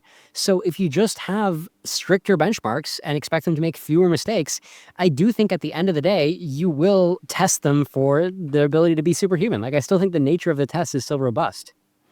Yeah, except that the people thought, prior to the advent of actual computers, that obviously only people could do fancy mathematics. And it would be a sign of superintelligence if a calculator or computer could actually not merely do arithmetic and multiply huge numbers together, but do things like integration and differentiation and sophisticated mathematical things. Now, of course, we know that's not a test, that those things can be automated. And so too with chess or AlphaGo or whatever it happens to be in terms of games with particular rules that you can program into the computer. And so language is kind of like that. So I remember saying to Naval Ravikant, in the same way that the pocket calculator is a calculator for arithmetic, the large language model is a calculator for language. Now, it's surprising and impressive and amazing and all that sort of stuff, but the defining characteristic of a person isn't their ability to do arithmetic or mathematics or even to speak language or talk. It's none of that. It's the ability to explain stuff, as I keep on saying, as the refrain. And so these language calculators are doing a tiny sliver of what we're able to do. And namely, they're doing the part that we can automate, this certain way of referring to large libraries and reassembling that information, sometimes in new ways, but the information was already there, it had already been created, explanations already been created, but sometimes you get a novel reassembly of something or other, but it won't be a genuinely new explanation, like a new cure for cancer or a new theory of physics. But if it did do that, then that would be an explanation that that thing must be an AGI. But as I keep on saying also, we would already have programmed it as an AGI before it does that. I want to clarify your mental model here because like you mentioned the example of like, oh, machines started being able to do math.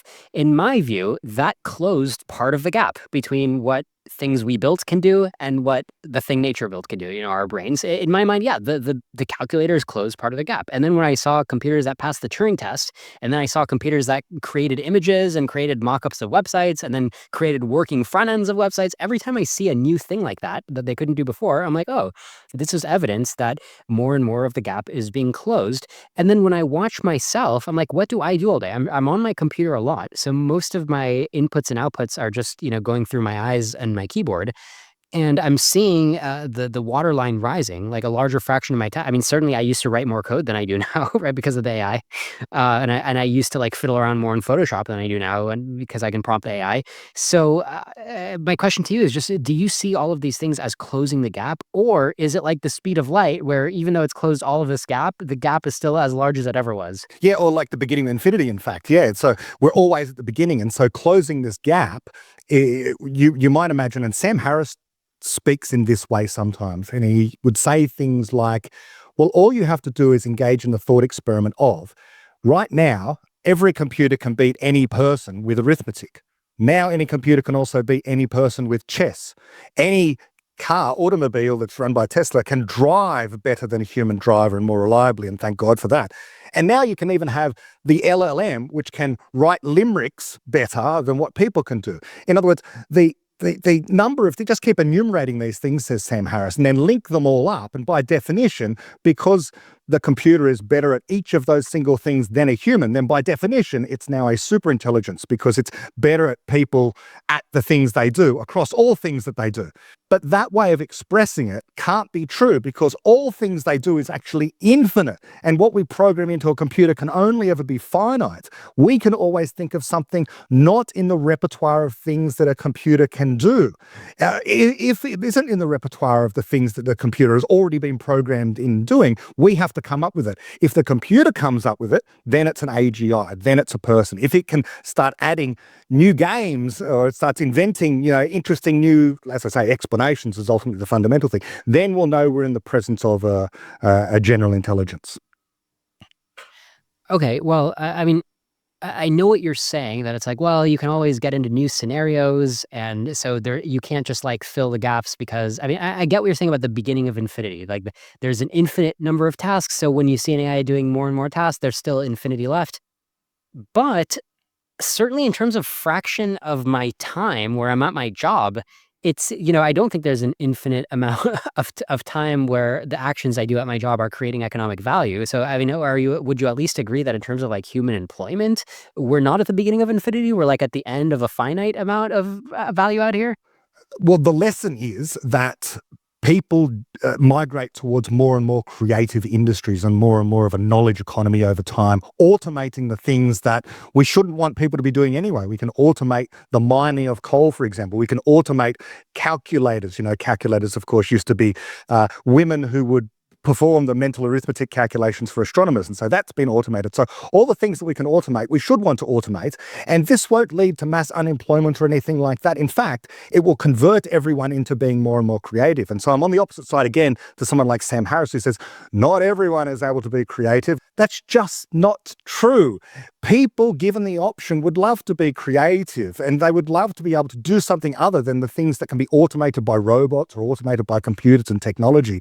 And so there is a sharp divide between us, the tool creators, and those things which are the tools, which includes, by the way, LLMs. It's just a tool. It's not self-prompting. The day it starts self-prompting and asking to be doing something other than just responding to the prompts of people, then we can have a more interesting discussion. But even then, if it's just following slavishly the program by someone who wants to disprove me by programming in a bit of code that says, make sure that you tell Brett Hall you want to do something else, well, that won't be convincing. We have to have the AGI program. We have to understand what AGI is, which in fact, it means understanding what we are. We know we're creative, but we don't know how our minds do this. But if we can figure that out, then we can program it into a computer. Can you be a little bit more concrete about what this creative thing that the average person can do would be? Like, let's say it's 10 years from now and the AI just keeps getting better. Can you give me an example of a creative thing that the average person might be doing that the AI is just not doing better? Try to make it concrete. Well, AI will only ever do things that have been programmed into it. So I can't think of a specific thing, but you can imagine, like Sam Altman points out to David Deutsch, a person will be able to come up with, probably they won't because the overwhelming majority of people aren't interested in it, but only a person can come up with the successor theory to quantum theory, for example, or quantum gravity. But we're talking about the average person, right? Yeah, that's right. Because you say you were really bullish on the average person's abilities. So the average person might be writing, some kind of new kind of poem with a different meter than has ever been done before, or inventing a game or telling a story that has never been told in the history of the universe, that kind of thing. Explanations of that kind that require creativity, not just reassembly of existing information. Okay, so it sounds like you're making a falsifiable prediction here, right, of AI progress in the next 10 years. Like, you would be shocked if if the bestseller list is dominated by AIs in 10 years from now. Well, put it this way. I think that you could have a bestseller authored, in a sense, by AI, but it would have to have first been prompted by a creative human being who then picking among the different responses they get, rules out a whole bunch of saying that's not going to be a bestseller, and it is the human that chooses. You can imagine a situation where you have this AI proliferation and there are literally billions of, books being produced at a high rate of knots, and the overwhelming majority are not going to be read by people because it's just a matter of quantity. They're just too many. And so someone holds up one of these AI generated books and says, I found this really entertaining. And then other people do, and other people do, and other people do. And so, yeah, sure. That kind of thing I can certainly imagine could be a future, but that's not going to demonstrate that entity is an artificial general intelligence, but rather it was an AI with an artificial general intelligence behind it, telling it what to do and trying to sift better and worse novels. And it's always people that are deciding, that thing's actually entertaining, but it's not creative in the same sense that a person creates a novel. Right. I guess what I'm getting at, though, is that if a human, like an average human and an AI, both are tasked with writing the book, and then you have like 1,000 people, and the 1,000 people get to pick which one they want to read, the book by the human or the book by the AI. Do you have a lot of faith in the average person that they can write a better book than the AI to appeal to all these people? No, not the average. People are as different one from another. In fact, more different one from another than species are different from each other. So yeah, I'm just curious. I mean, there's billions of average people in the world, right? So I'm just curious what you think is a representative thing that this average person can do that the consumer wouldn't much prefer an AI to do. Again, it has to be things within their own life that they're interested in. There is no average person, so I don't know what an average person would be. Like a scientist is an average person, an artist is an average person, a person. Yeah, but today I can tell you, hey, work in customer service, right? And I've just described to you 100 million people, right? So can you take a swath of 100, and those people I'm describing to you, their IQs aren't even necessarily 100 plus, right? So can you describe to me a swath of 100 people whose IQ might be less than 100, who are doing creative jobs that the consumer won't prefer an AI to do?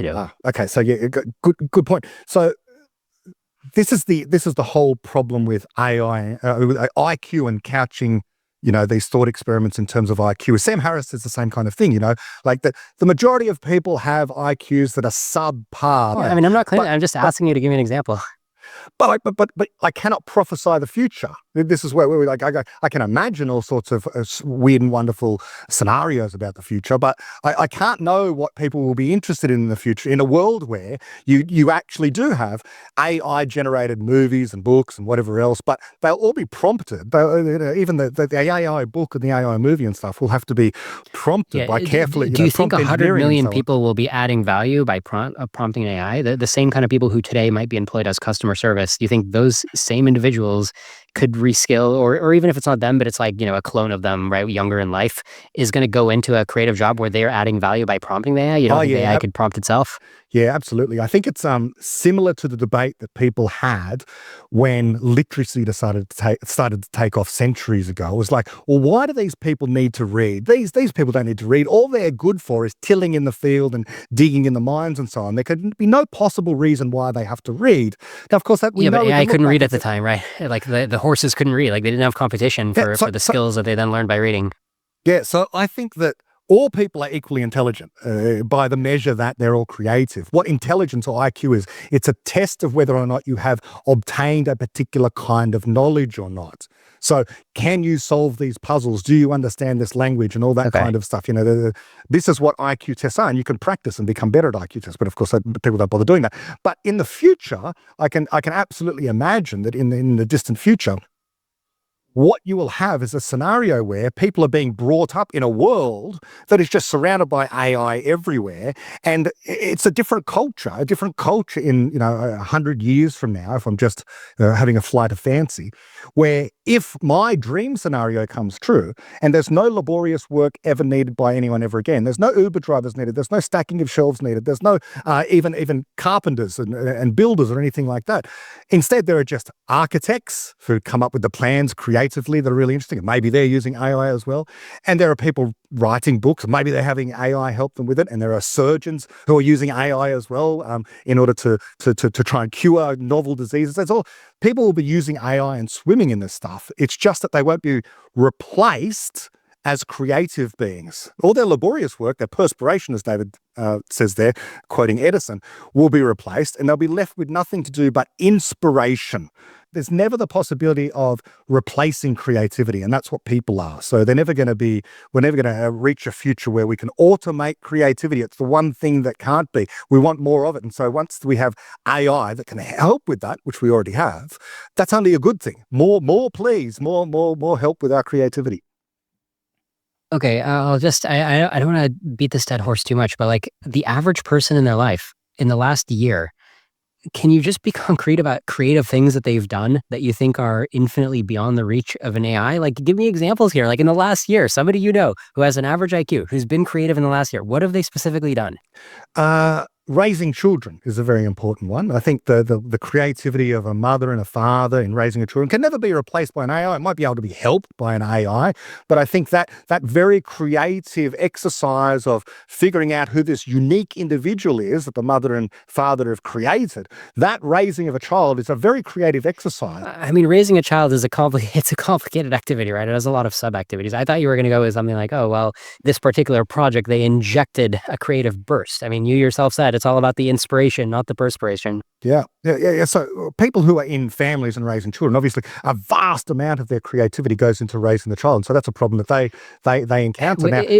I mean, look, I have kids too. I have kids, right? But if you look at like my last 2 days or whatever of raising kids, I don't think that there was one particular moment that an AI child taker in a few years, child raiser couldn't have also done an adequate, an AI nanny. I mean, don't get me wrong. I think it'll take years to work out the kinks of AI nannies, but I don't see fundamentally what I did with my human brain that an AI can't conceivably do. I mean, is there a particular moment you'd zoom in on? And so we come back to, if there are aspects of child raising, I probably wouldn't prescribe this, by the way, but if there are aspects of child raising that can be done by the AI, then we should automate that. We should want to automate everything that we can automate. And that's the whole point about creativity. Anything a person can think of doing can ultimately in the long run be automated. It's just that coming up with the things that should be automated, that's the job of the person, of the creative person.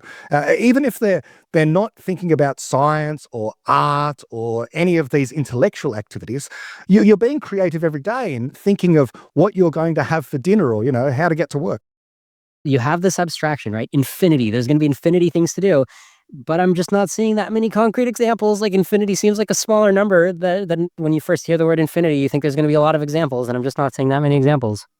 Do you mean of problems we're yet to encounter? Like problems are inevitable. There'll always be more problems for every individual. Examples of specific things, specific moments where you look at, oh, wow, that average IQ human really shined, like the AI is just light years away from this creative inspirational act that this average person did. Wow, like give me 10 examples of that. And it's like, raising a child, I don't know, like, I'm not seeing it, man. Yeah, so anything that the normal person does, like I did mention, some people enjoy like art and coming up with a and you might say, well, hold on, but the AI can already generate images that are superior in many cases to what the human artist can do. But that doesn't change the fact that what the person is doing is creative, even if the AI can also do it as well. It's just the means by which the AI is able to generate this image, this novel image or this unique image, let's say, is a completely different beast to what a person is going through. After all, the AI is relying upon a vast library that has been trained on petabytes of data in order to reassemble. But a person is not doing that. A person is a very different beast altogether. They're relying upon very scant pieces of information. And somehow with this tiny bit of evidence that we have and small amount of memory we have, we're able to conjure out of that limited computational capacity compared to what, the LLMs have, new stuff. All right, new question for you. So what about 50 years from now, right? What do you see happening? Because I know you're very set right now on claiming that current AIs can't create new knowledge, but in 50 years from now, will the latest generation of AI eventually be able to create new knowledge or whatever the barrier is? It has to be an AGI. If it's going to create knowledge, it has to be an AGI. And so we need the program for that. Okay, so do you think we're going to make AGIs in 50 years or do you have an AGI timeline? No. I think that all the current projects that are out there in terms of LLMs, absolutely fantastic, and more power to them. Let's give them more GPUs and advance the algorithms and let them do ever more stuff. But they're not converging on AGI.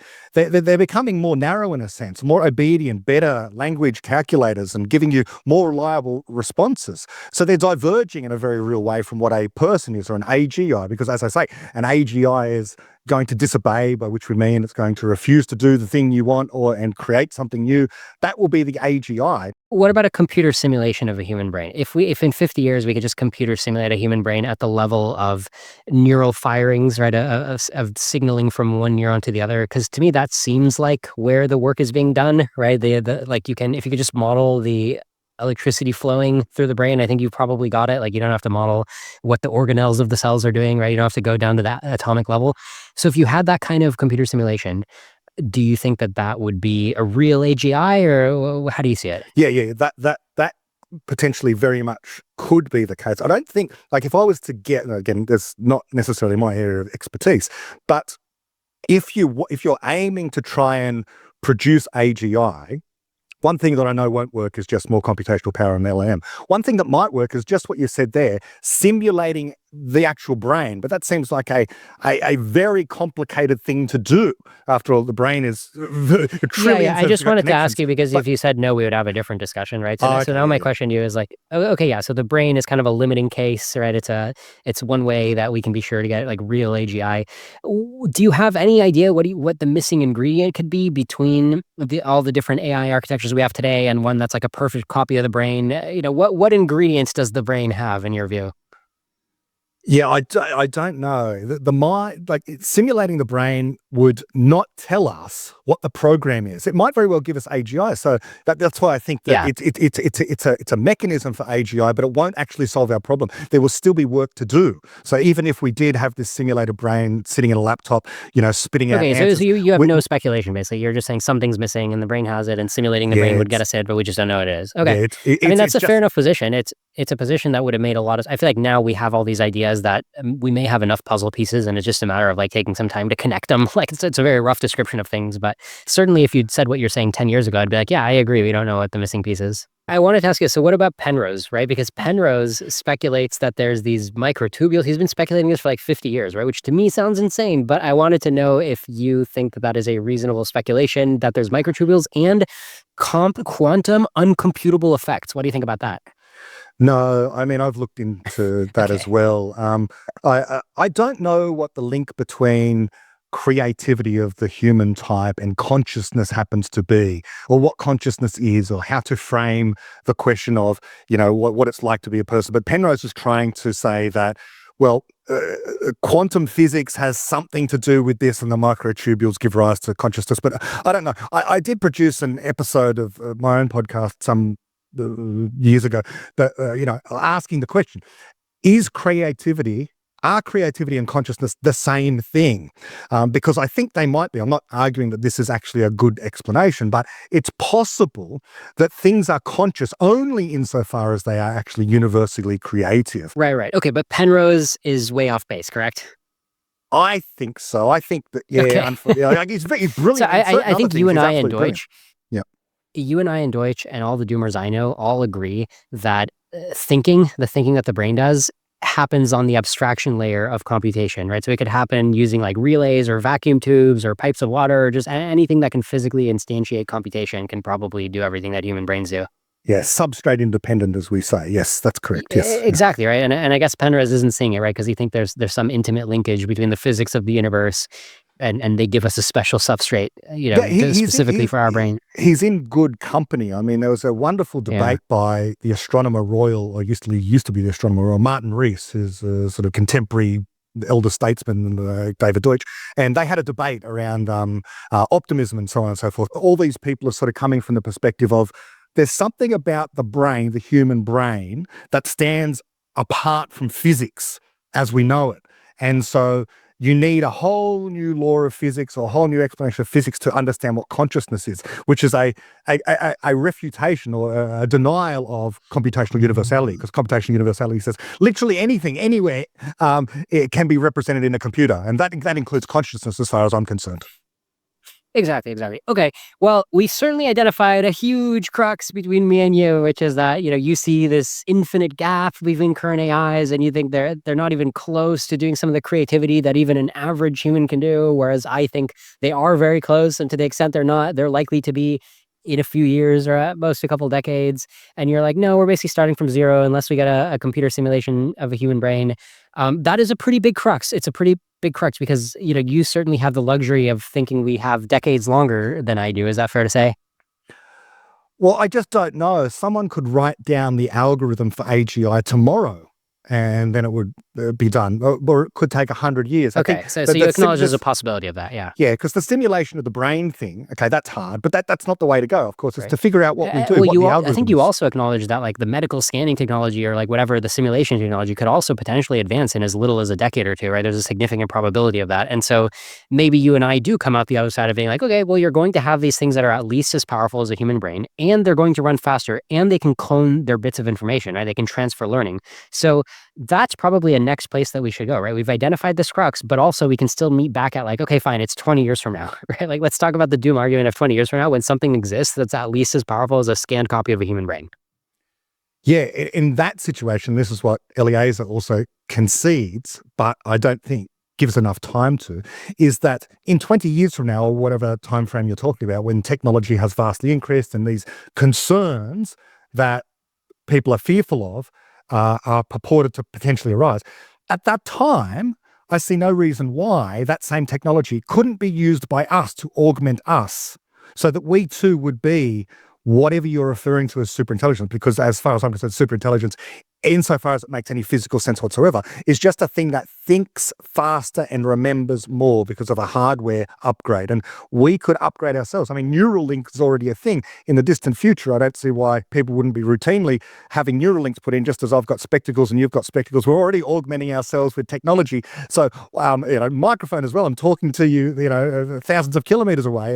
Yeah, let's talk about the scenarios there. So the first scenario is FOOM, which I actually think is very likely. I think that once you have a high intelligence that can think really fast and draw on a lot of thinking resources, it'll quickly find ways to build successor intelligences, and that process could even accelerate because the smarter intelligence sees more ways to build smarter intelligence and also more ways to build faster intelligence. Like, oh, see this computer hardware? I could build like a nanobot version of this. I actually see that as very plausible. So I see a FOOM scenario as a distinct possibility. I'm guessing FOOM is just totally unrealistic to you because you just don't think that, because of your computational universality, and you even went so far as to say like 70 IQ human, 130 IQ human, the difference is overrated, right? So you're just not seeing this huge intelligence spectrum or insight spectrum or whatever. You're like, it's going to be like a small effect, correct?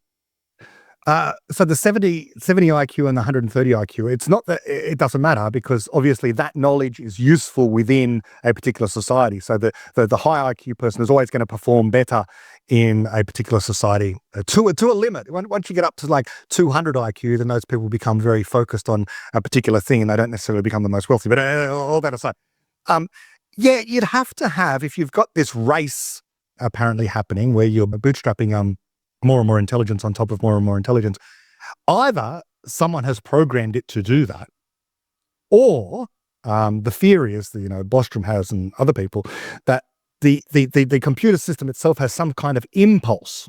It desires to either upgrade itself or to make its successor. It has a motivation. And in that case, if it does have a motivation, then by my criteria, it's an AGI already. It's just building a faster AGI. And, all AGIs my first question for you is just like, do you think that there is such a thing in the space of possible physical structures that take up like a room size or whatever, in the space of possible physical structures, which obviously has enough room to pack in a lot of atoms, right? A lot of complex structure in a whole room. Is there a possible physical structure that is like much more capable at devising action plans, smarter in a sense than the entire human race? Do you think that there's that upper possibility or no? No, because the spectrum of things that a person can think of is infinite, but they will only ever think of one thing at a time. So even if you have a so purported superintelligence, it will only be engaged in one or a finite number of things at a given time. And a finite number of things, no matter how large it is not everything. It cannot possibly be everything. And so, data centers a lot of room to engage in a lot of different things, right? Just in terms of number of things. You can easily outdo the human species in number of things you're thinking of if you've got a strong architecture and a whole data center to work with. Yeah, but if you're universal, you can kind of think of everything. You can be an AGI. You can also, if you're the AGI, you can also think of, because again, and I think this is also from If Anyone Builds It, Everyone Dies, this relativism with respect to morality, which is a very important key difference, I think, at times that I have with the doomers. There we go. Yes. And so you cannot have progress. This is simply a law of epistemology, if you like. You cannot have progress scientifically, technologically, and elsewhere unless you also have progress in morality. Now, I know that rubs people the wrong way, but it has to be the case because knowledge of that kind is objective, not subjective. The evil person or the person with evil intentions will slow down progress and will kill their collaborators, for example. So a purported superintelligence, if it's going to make advances in science and technology and stuff such that it's trying to thwart the attempts of the human beings to shut it down, it's simultaneously evil but all-knowing almost at the same time, which is illogical to me because you would come to a deep understanding of what morality is about, what you should want, what is important to value, and things like life and the sacredness of life and that kind of thing would be learned by a distant alien species as well as an AGI. Right. Okay. Let's signpost here, though. I wanted to close out the topic of whether you see a lot of headroom above human intelligence, which I do, and I consider that one of the biggest load-bearing beliefs of why I'm scared for the future is I see a lot of headroom above human intelligence that another agent can race into, thus creating the dynamic of a human from today meeting a human from 2,000 years ago. The human from 2,000 years ago will be like, wait, you took the same brain that I have, right? You took the same body and brain that I have, and you built this? These iPhones, these skyscrapers, these rockets, you built this? How is that possible? That is a qualitatively different accomplishment than I had in mind. I think that same level of stun factor is going to descend on us pretty quickly when we get these higher tier thinkers. And I just want to close out the question of do you see that as possible or no?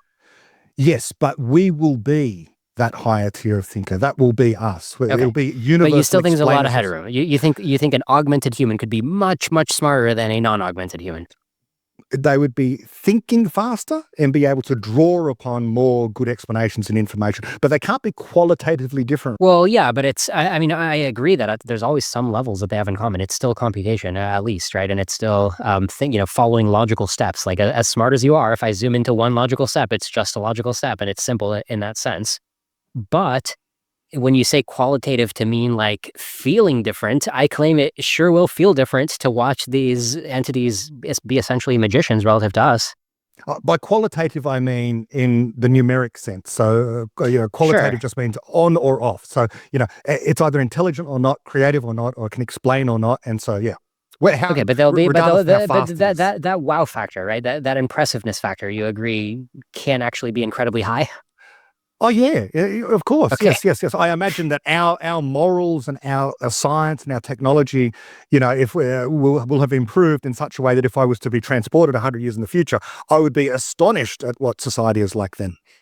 Right. And if you just had a drop-in replacement for a human brain compared to the best brain available in 500 years or whatever, you do think that the humans of today would just be accomplishing feats that are, good. It's hard for us to even imagine what it's like to have that power. I mean, what I'm saying is do you have this kind of healthy respect for how many degrees are above this piece of meat that we're working with? I don't think that the key factor here is at all to do with the hardware. We're talking about the hardware and how much faster it is. And the key factor is ideas. Yeah, hardware and software. I agree. It's hardware and software. But really, it's a package. It's really about knowledge, though. What separates us now here in 2025 versus our ancestors, 100 years ago, 500 years ago, is yes, technology. Yes, okay. We've got better cars, we've got better computers and so on. But really, it's the ideas. The ideas are what have changed over time. There's respect for free speech I was talking about earlier, and all different ways in which we come to understand morality and the value of other people, and how we respect women, and we have tolerance and These ideas that have shaped civilization and shaped our ability to make rapid progress, they're really what the difference is. And I expect that kind of thing will continue. So this is key. I mean, I find it a little difficult to communicate to you the intuition of why I'm on a different planet than you on this. I mean, I guess it would just feel like if you run a company and they run a company, their company would just mysteriously wipe the floor with your company. Like they would take all the profit compared to your company, like stuff like that. But it's hard to communicate. It might be better to give you the intuition of like, it's not just one person's brain thinking at a similar speed to you, but like making more profit than you. The actual experience that I'm expecting pretty soon when these AIs get smarter is I'm just expecting to start to feel our slowness the same way that like, oh, you suddenly realize you're like a snail in a world of like mammals or whatever.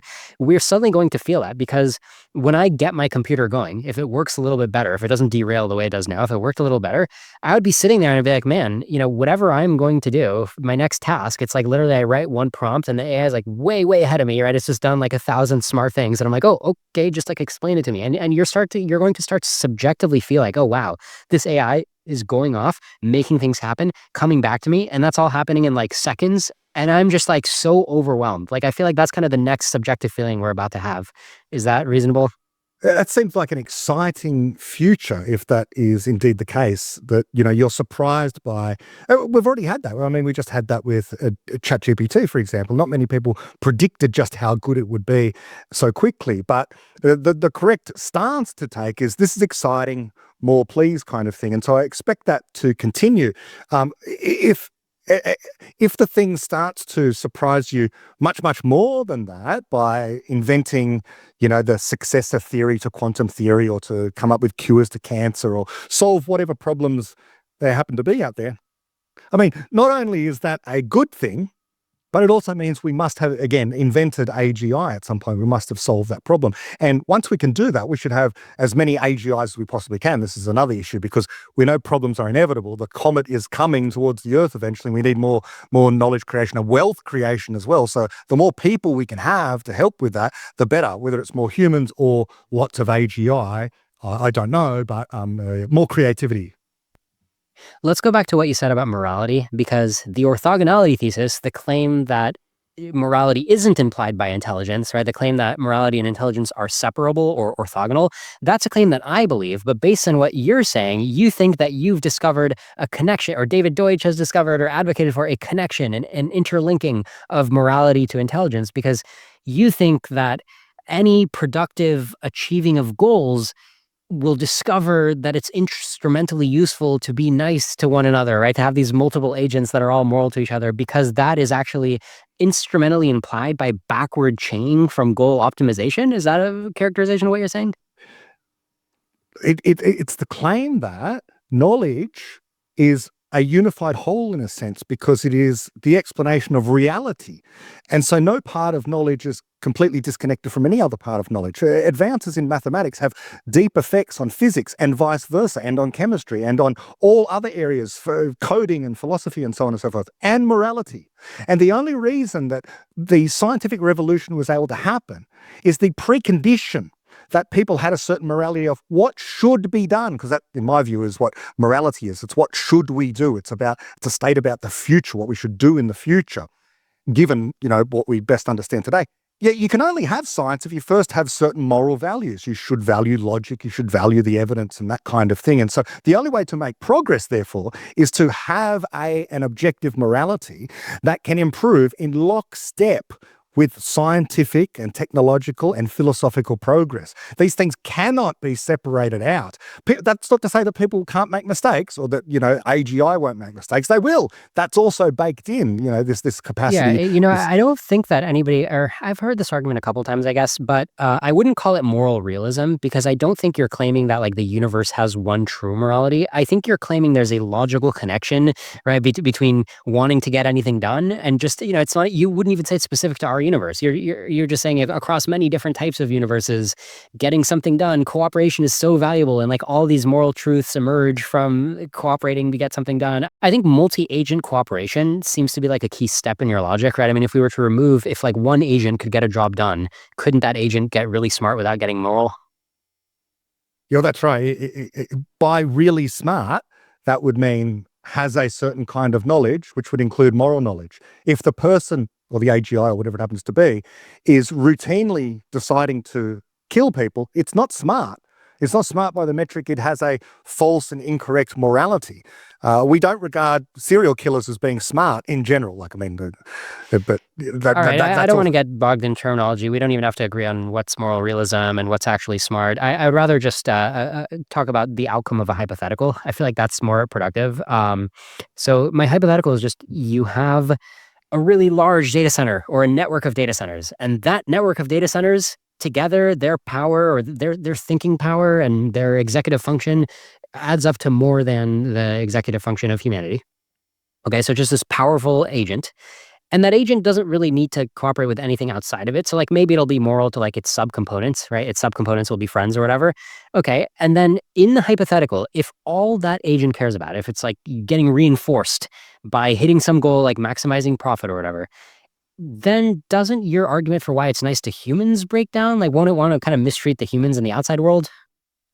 So if it's an agent, it's just programmed to do a particular thing, like maximize profits, let's say. Now, if it's given this goal, this agent is given this goal, to which it slavishly adheres, then it can always be thwarted in some way, because it's only thinking of the things that will to stop it from being thwarted. And that has to be what has been programmed into it. If it can think of things outside of what it's already been programmed with, then it's a person. And if it's a person, it can be reasoned with. Now, if you say you can't reason with it because it's already too smart for you, that's an unreasonable position for it to take. It wouldn't be like that, because it would be an AGI and understand that collaboration is important. Now, you might say, by definition, I'm saying the thing doesn't need to collaborate because it's already too smart. But again, this is sort of imaginary scenarios, and I can imagine for every doom scenario you can imagine like that, where the thing is just nefarious, but also super intelligent and won't be dissuaded from what it's doing. I can come up with, well, what about the super intelligence that will help you? And I know Eliezer actually deals with that at some point in the book. Okay, let me try to make this even easier, because I feel like you're missing something here in your analysis. So maybe this new hypothetical will reveal it. Okay, so what if there's only 10 humans and then there's this huge data center? Okay, so don't you think that the power asymmetry is going to make it very tempting for the data center to really not care about the welfare of the 10 humans unless they already a priori cared about the welfare of the 10 humans, like it was pre-programmed to care? I mean, there's just so many. I don't know where to begin. Like, because if it doesn't care, then that means either it's incapable of having a conscious experience, in which case it's not a general intelligence, and so again we're left with the idea that it doesn't matter. Well, it's not about being incapable. It just somebody told it to maximize profit, okay, and it just focused on maximizing profit. And then look, there's 10 humans living in a little village nearby. But then the moment it's like, oh, let me just grab this village's resources, in your mind, where does the caring originate in that scenario? I don't know. Is it an AGI or is it not an AGI? If it's an AGI, then it's a person. You may as well just ask. So let's say it's a thing. Let's say it's a flexible system that if you give it a goal, like it has enough intelligence, whatever the secret sauce is to true intelligence, let's say that it has that. But my hypothetical for you is, can't we just have a system that has the secret sauce to true intelligence, and it uses that secret sauce to plan how to achieve its goals, but it just never started caring about human beings? Well, that's no different to the problem you have with other human beings at the moment, right? There are many human beings who appear not to care about other human beings as well, and they tend not to be successful.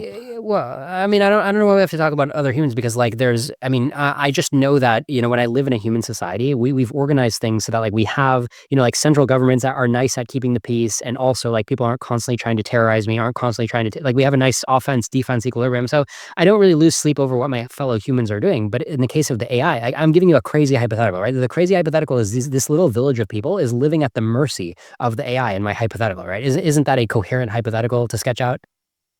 Yes. Okay, so in that hypothetical, I'm just curious, where do you think morality is being bootstrapped from? Because in my mind, it's orthogonal. I can just tell you that in the hypothetical, the AI isn't moral, and the moment it has any reason whatsoever to kill or abuse the humans, then it will. If it's been programmed to do so, then it may very well do that. but it won't do it off its own bat. It has to have already, behind it must be a general intelligence of a humankind. And it's exactly the same kind of argument that you might make about a self-guided missile. You know, the person behind it, does that thing have moral culpability? Well, no, because a person is programmed. So, you asked about its programming, right? So what if it's just programmed? What if it's programmed with something like reinforcement learning, right? Where it played a bunch of games against itself or whatever, right? It tested a bunch of moves and it just learned this really complicated function of how to take actions to try to maximize this reward of how much money you make or how much energy you harness or whatever, some function like that. In that case, does it also become nice to the humans in the village?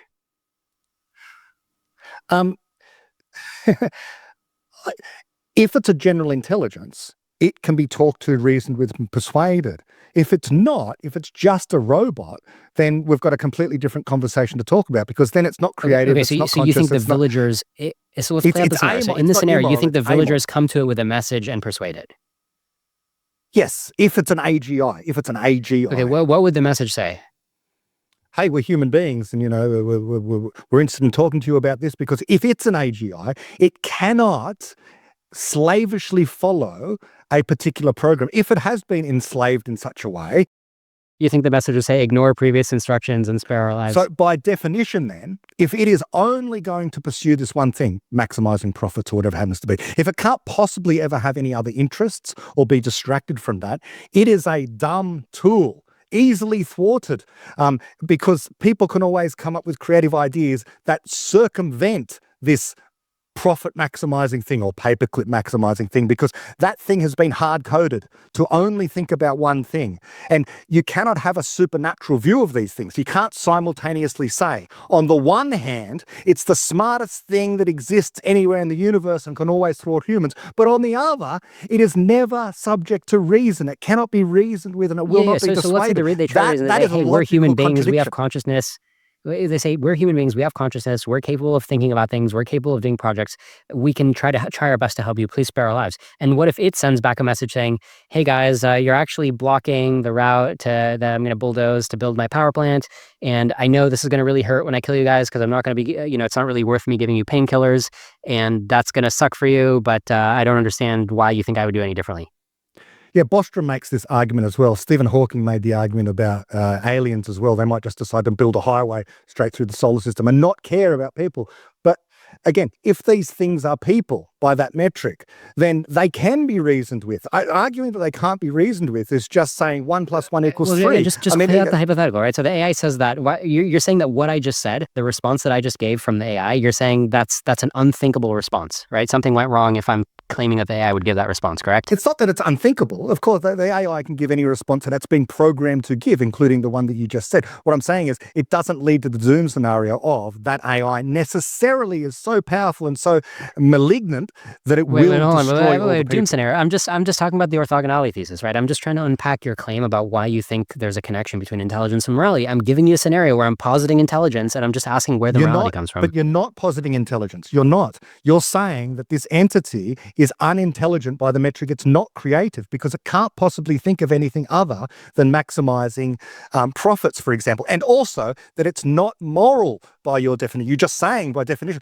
By my definition, by my explanation of what a person is, they are a thing that is creative. This thing that you're describing is not creative precisely because there's a whole bunch of things it can't do. It can't do. We're arguing over the assumptions of the hypothetical. So the assumptions of the hypothetical, to add clarity, is this AI is superhuman at routing actions toward a goal. So you tell it the goal, maximize power, generate the most power and deliver the power across these wires, right? And there's some aliens who are in space who just want the power across the wires, okay? They've tasked it to go on Earth and just use its creativity toward the mission of pumping as much current as it can through these wires, okay? As many watts of power, whatever. Okay, so it's setting about on its mission. The humans come talk to it. It sounds like in this hypothetical, are you willing to concede that, oh, okay, the aliens never programmed morality into it, so the humans are dead meat? Or what do you think is going to happen in this hypothetical? Yeah, I don't think there's such a thing as programming morality. That doesn't make any sense, because you can program it to do things, but you can't program it to think what it should do in a situation where it encounters a problem never encountered before. And that's the whole thing. If it's a general intelligence, then it can deal with that. A general intelligence can deal with the unknown, with a problem So never just before answer the encountered. hypothetical. So what happens in the hypothetical? Do the humans get spared, and why? We can't know, because a human is inherently unpredictable. And so in that scenario you've presented, you have this group of 10 people, or in the supposed real life one, all planet Earth, doing things that are completely unpredictable, including by the superintelligence, because the superintelligence is trying to simulate what people will do. In order to predict something, this is Newcomb's paradox, right? In order to predict something, you have to run a simulation of what that thing will do. This superintelligent AI, if it's going to thwart people, predict what they're going to do, it has to run a simulation of their brain in order to figure out what's going to happen. I think you're overselling how easy it is to predict sufficiently about humans, right? I mean, like when you fight a war, like, I mean, again, imagine, the colonialists versus the Native Americans. I mean, you can't predict what the Native Americans are going to do. Okay, do you have a gun? Can you just keep shooting them until you hit them? Are they predictable enough to do that? Yeah, pretty much, yeah.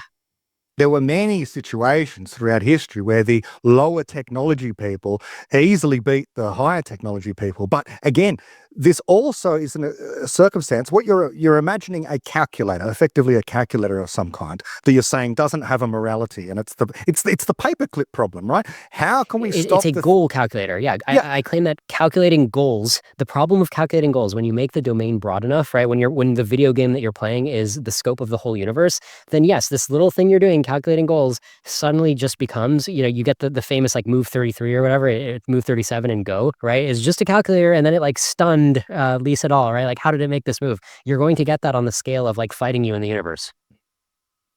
Yeah, that's the science fiction scenario. So again, it's like Bostrom's paperclips, okay? The whole paperclip thing, the superintelligence, you might program it with the goal of making paperclips. And if you're not careful, in order to have it aligned and so on and so forth, it may very well misinterpret what you're saying and convert all of physical reality into paperclips. Again, I also just want to be clear, I'm still just talking about the hypothetical, right? Like I'm still just hoping that you'll say that in my hypothetical, it just kills the humans. In that scenario, like whatever the hypothetical happens to be, you're pitting an uncreative thing against a creative thing. So when you talk about the Indians versus the Native Americans versus European colonists, you've got two creative entities going at each other.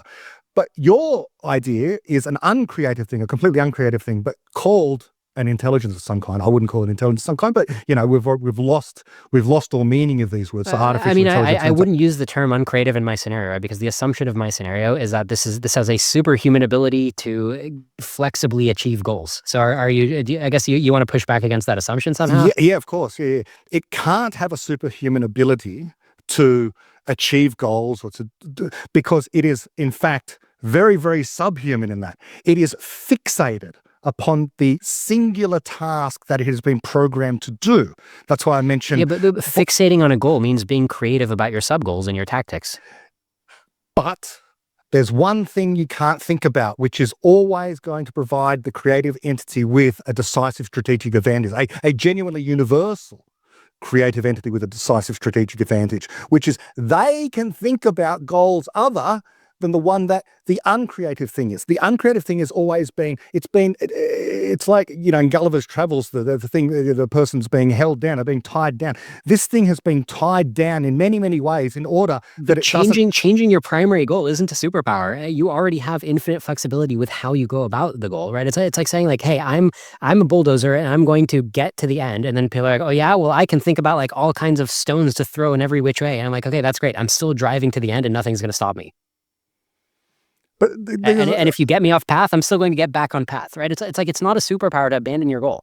So, that's just an appeal to God. It's an appeal to the supernatural. There is this entity out there that we don't understand that will always be able to thwart us. But what we add to the superintelligence thing that God doesn't have is, by the way, the superintelligence has got all the properties of God except free will. It can't actually change its goal. Well, I guess this might be the crux, right? Is like, do you think it's coherent for me to tell you, hey, there's this physical system, it's like a brain, right? It's like whatever the secret sauce is of making brains smart and creative. It has that, and then it has a goal. Like, you think this is an implausible scenario? But you say it has all the properties of a brain, And then you immediately follow that with, but it's doggedly committed to its goal. It's going to pursue Well, profits. I didn't say all the above properties of a brain. I said that's not that universal. which makes a brain able to solve problems in many domains. It has that and more, right? That's basically what I'm Well, you positing. can't have any more because that's universal. So you can't have more than universal. So either What if have I say that or you don't. it has more of this than 10 humans do, right? I feel like I'm being very reasonable here to say like That this doesn't make any massive data sense. center. That doesn't Okay, make- hey, look, let's make it really simple. It's a massive data center, and its capability, its ability to achieve goals is equal to that of like 1,000 smart humans, and the village only has 10 average intelligence humans. Okay, so like they're clearly outmatched, and it's not, the data center isn't made out of human brains. It's just made out of things that are as smart as 1,000 human brains. Okay, so it doesn't necessarily have the morality baked in. One of the other deep misconceptions that Eliezer and various others have is they see humans and people as goal-driven entities. And so because they see humans as goal-driven entities, they see artificial intelligence as goal-driven entities. But we're not.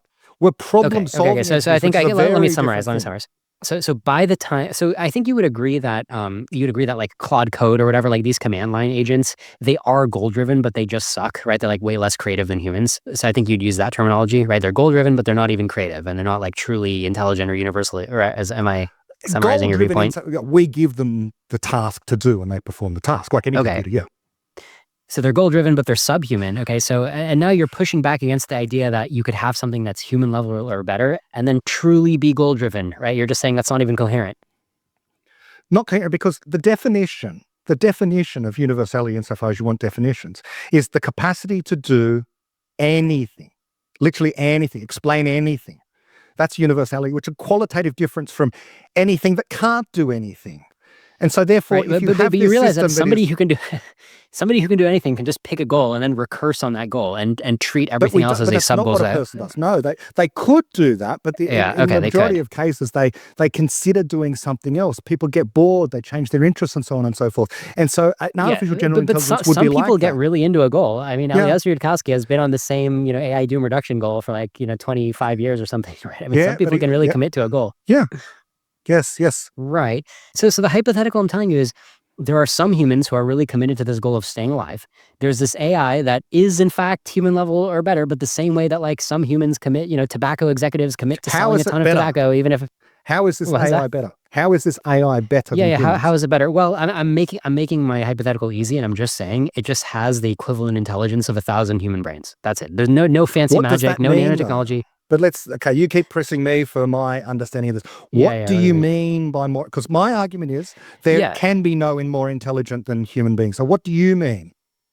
Sure. I'm saying you can even, if you treat it as a black box, what you get is the same kind of input output as if you had a room with 1,000 psychopathic humans who are just really intelligent, and there's 1,000 of them, and they get to deliberate on how they're going to answer you, and they get to strategize. You're going to get that same black box output from that system. So it's 1,000 different people, is what you're saying. It's a box with 1,000 people. But it's not people because it's not literally human brains. You're getting the same. It bears a similarity to 1,000 psychopathic humans, but it was architected just using more fundamental principles than cloning a human brain. So if we're sticking within the realm of science and reason and rationality, then the black box contains 1,000 people. That's what it has, because if it's thinking in that way, otherwise you're adding on a supernaturalist assumption, something like these things add up to being more universal than universal. But the only thing they can be better at it has the skills faster. of 1,000 people, right? It has the capabilities to strategize and pick actions and be effective that 1,000 people would have. But China has 1 billion people. So China is 1 billion people doing stuff. You're just sticking 1,000 people into a box and saying how impressive this box might be. Well, I could point at China and say, look at the progress they're making in China. Not that much in many cases. But the point is that simply adding more and more of these universal explainers together, it can increase creativity. But if you're saying that somehow or other they all add up to being some kind of super intelligence, that doesn't make any sense. In the same way that China is not a super I'm actually still stuck on the question of orthogonality, thesis, and morality, right? I'm just trying to get you to concede that we can just have this entity which is more powerful than the village of humans and doesn't have mercy on them. Like, I'm just trying to get you to concede that hypothetical or that conditional claim.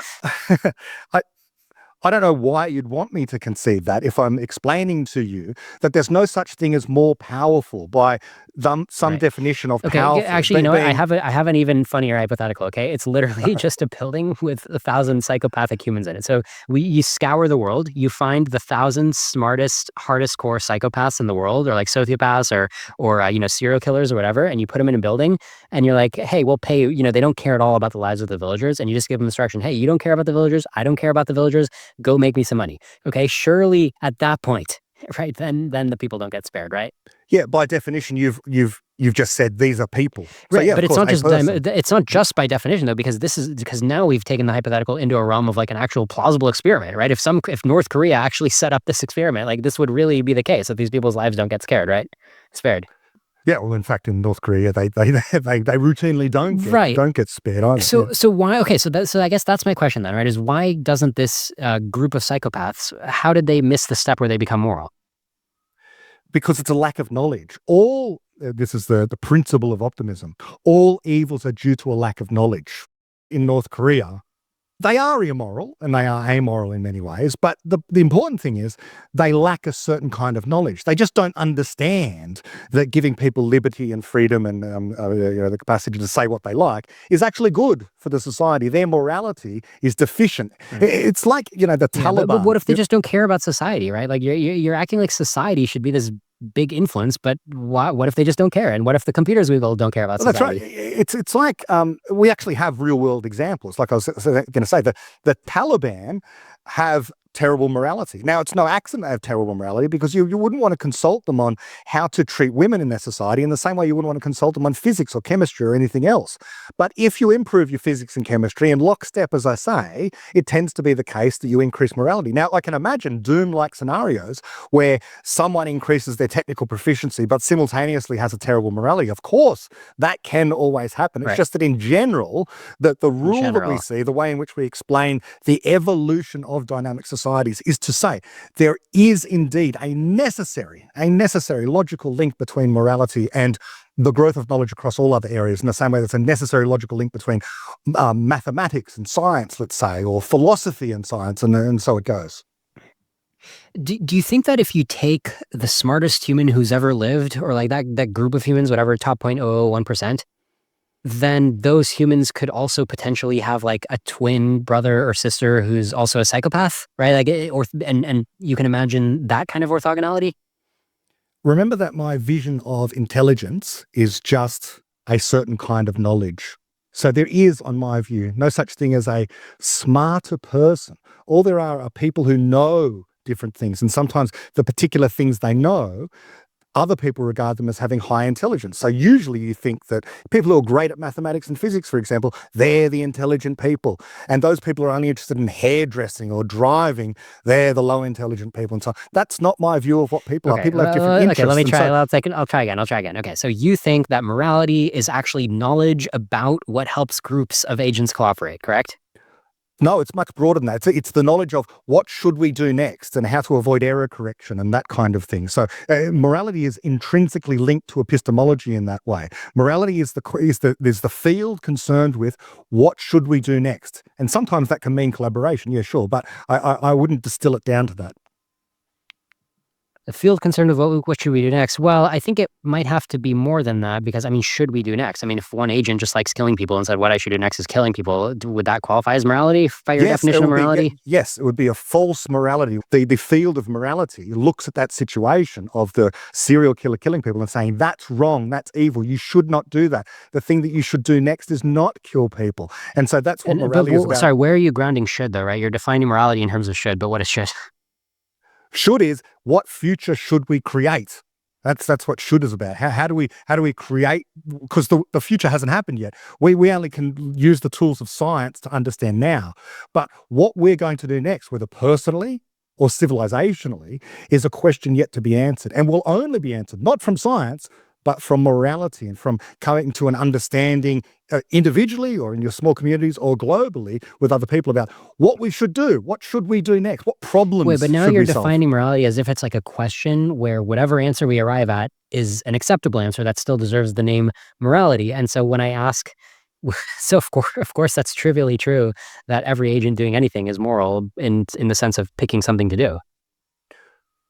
So there's two senses of the word moral. On the one hand, I can say that's moral, as in that's a good thing to do, or I could say it's a question of morality. So saying an agent is moral is like a value judgment about the agent. You're saying that it has a morality which is good. But if you're just saying the agent is capable of reasoning morally, then that doesn't say anything about whether or not it's actually doing good things or not. Okay, so I just, it was weird because I thought you were making the claim before that sufficiently smart agents kind of realize, figure out morality. But if you were just saying sufficiently smart agents do stuff and decide stuff to do, then of course that's incredibly trivial, right? So I thought you were saying something more than that.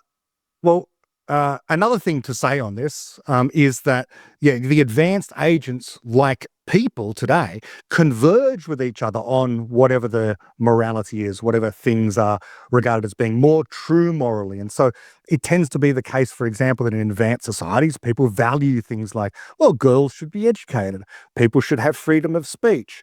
Those things are things that we converge on. And in the same way, the so-called agents, or I just prefer to say AGI, will also converge with us on those things because these are objective truths about morality. Now, how do I know they're objective truths? In the same way that we can talk about knowledge of physics as uncovering objective truths. Now, you don't get to the final truth, but what you do get is objective knowledge.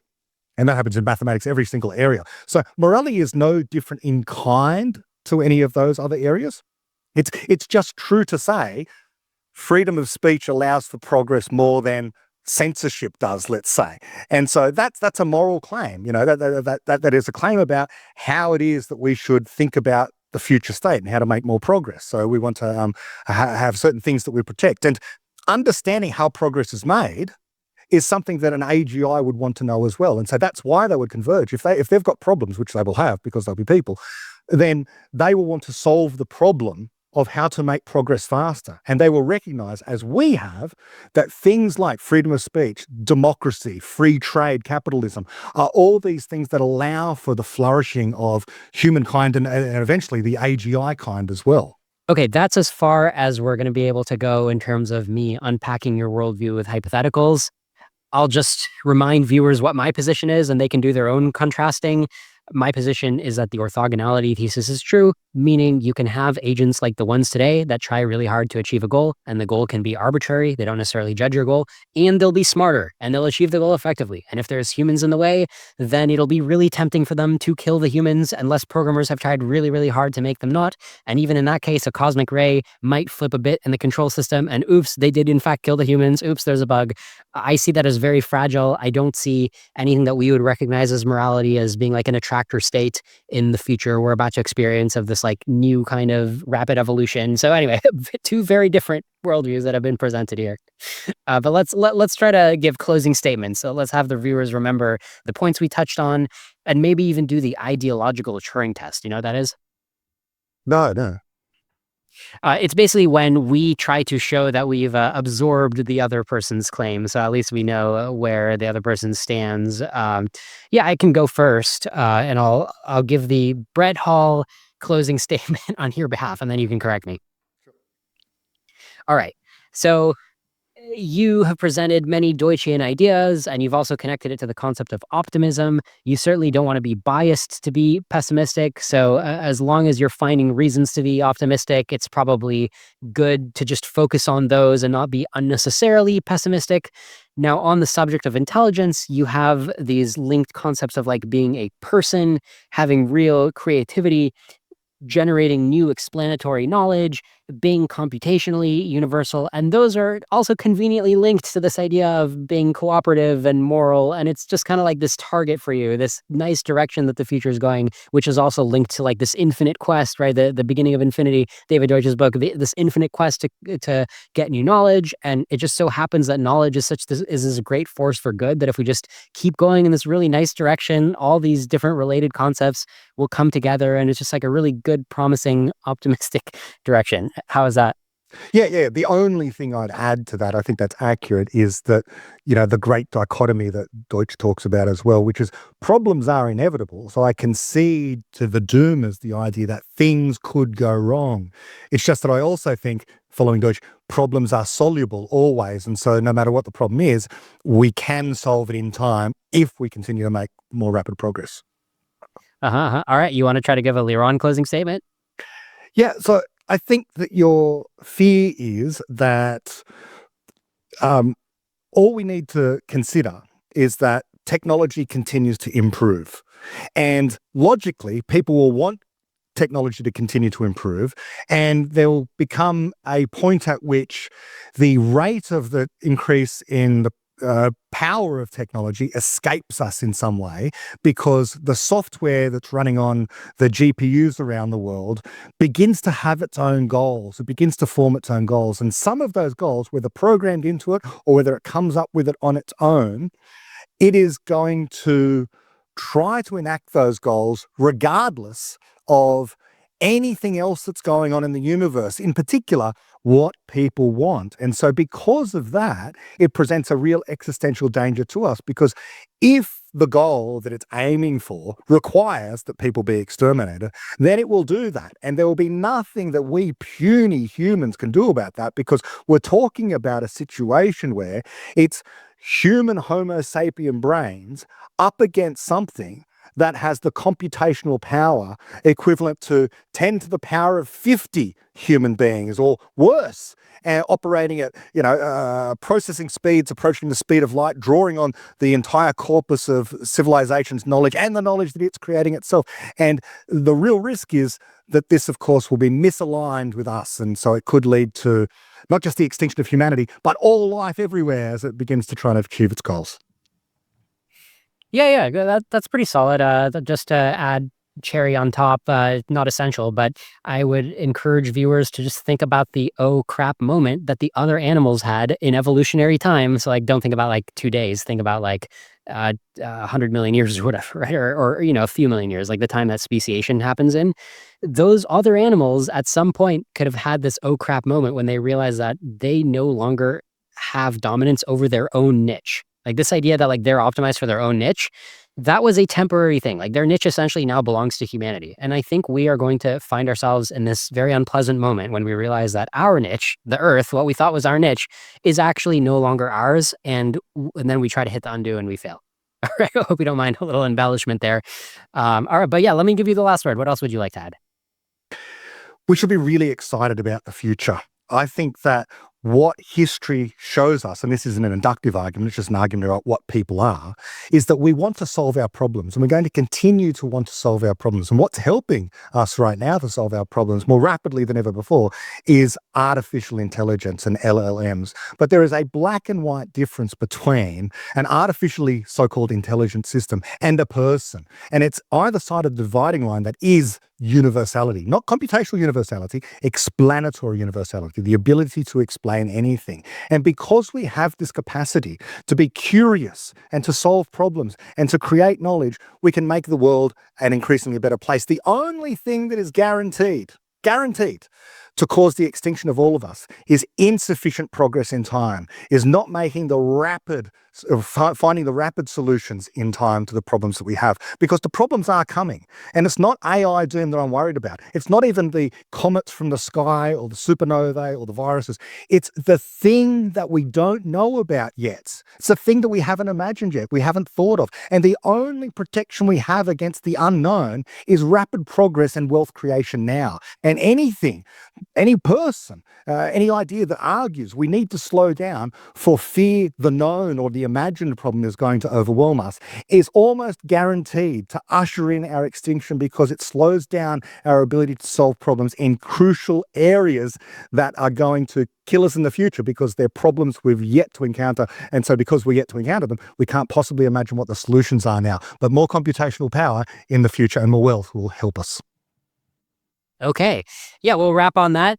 Yeah, Brett, thanks so much. You've been a great sparring partner. And, there's even plenty of topics we haven't touched on, getting into epistemology. There's a lot of stuff we can go on, Bayes versus Popper, and, Deutsch versus Eliezer Yudkowskian. I steered away from that because we had so much else to get to. And I think that these viewers care more about the more, news you can use. Like, are you going to die in the next few years? A little bit more than which epistemology is correct. So thanks so much for being a great sport and coming on the show, and looking forward to our round 2.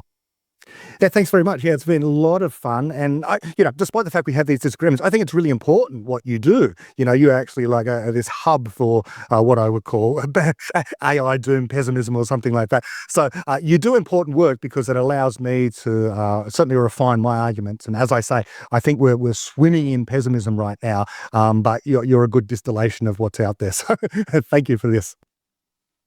Yeah, my pleasure. And let me ask you this. Do you feel like I'm a pessimist? Yeah, anyone who thinks the doom is coming or is animated about existential risk, there's all these institutes around the way, Future of Life Institute, Future of Humanity Institute. Right. They all talk about existential risk. Ultimately, they're engaged in prophecy. What's going to happen in the future, and prophecy tends in the direction of pessimism. Pessimism is just to say you're considering what might be the worst case scenario and taking it very seriously. And I can imagine the worst case scenario as well, but I also like to think about why are you focusing on my output? You should open the black box and ask if my mental temperament is that of a pessimist. Yeah, I think if I opened you up, I'd find AGI in there. Never mind, GI. Anyway, yes. Right. Yeah, but that's my point. Is like I really don't think I have the mental temperament of a pessimist. It's more like I will admit that I have the mental temperament of a contrarian. Except, funny enough, as you mentioned at the beginning, it's not exactly a contrarian belief to be a pessimist. So anyway, I just thought that was an interesting Can I leave tangent. one other thing for your listeners? If you go and you listen to the AI 2027 authors of the paper, I can't remember, Daniel and various other people, they've been interviewed. Okay, they're interviewed in various podcasts around the place by different people. Now, the interesting psychological thing, the psychological quirk that I found, and Liron, you're not suffering from this apparently, or maybe you have a touch of it, which is that they don't seem to me to really take seriously the idea that they are predicting the end of everything soon, because you catch them in certain moods where they're kind of giggling and laughing, and it's almost as if they think they're getting away with something. They think they're getting away with, oh my God, I've been invited on Joe Rogan, or I've been invited on Sam Harris, I'm getting away with this.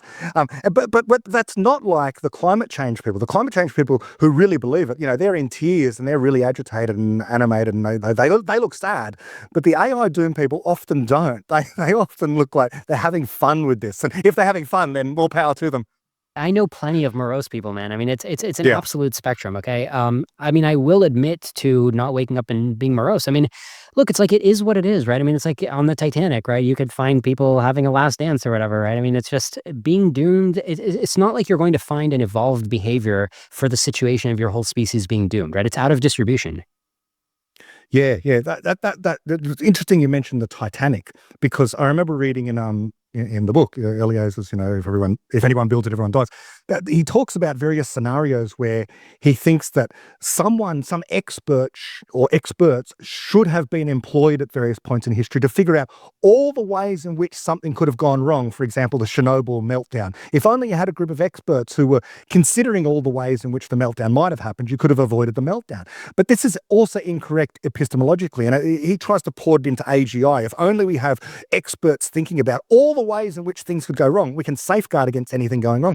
But that it's a violation of problems are inevitable. Titanic is one case in point. I'm not sure that paraphrase is accurate. I mean, what I remember him saying on Chernobyl is there was a specific way the rods were designed that a lot of experts today could have told you from first principles is an error-prone way to design those rods that are supposed to, slow a disaster. Yes.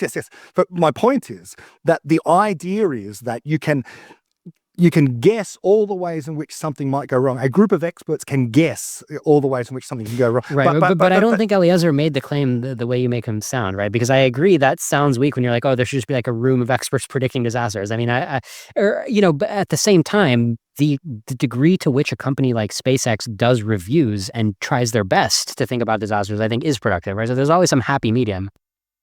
Yes, that's exactly right. But my impression certainly was that there is some way in which you can safeguard against the future problems by thinking now, imagining now. But your failure of imagination now, and there's always going to be a failure of imagination.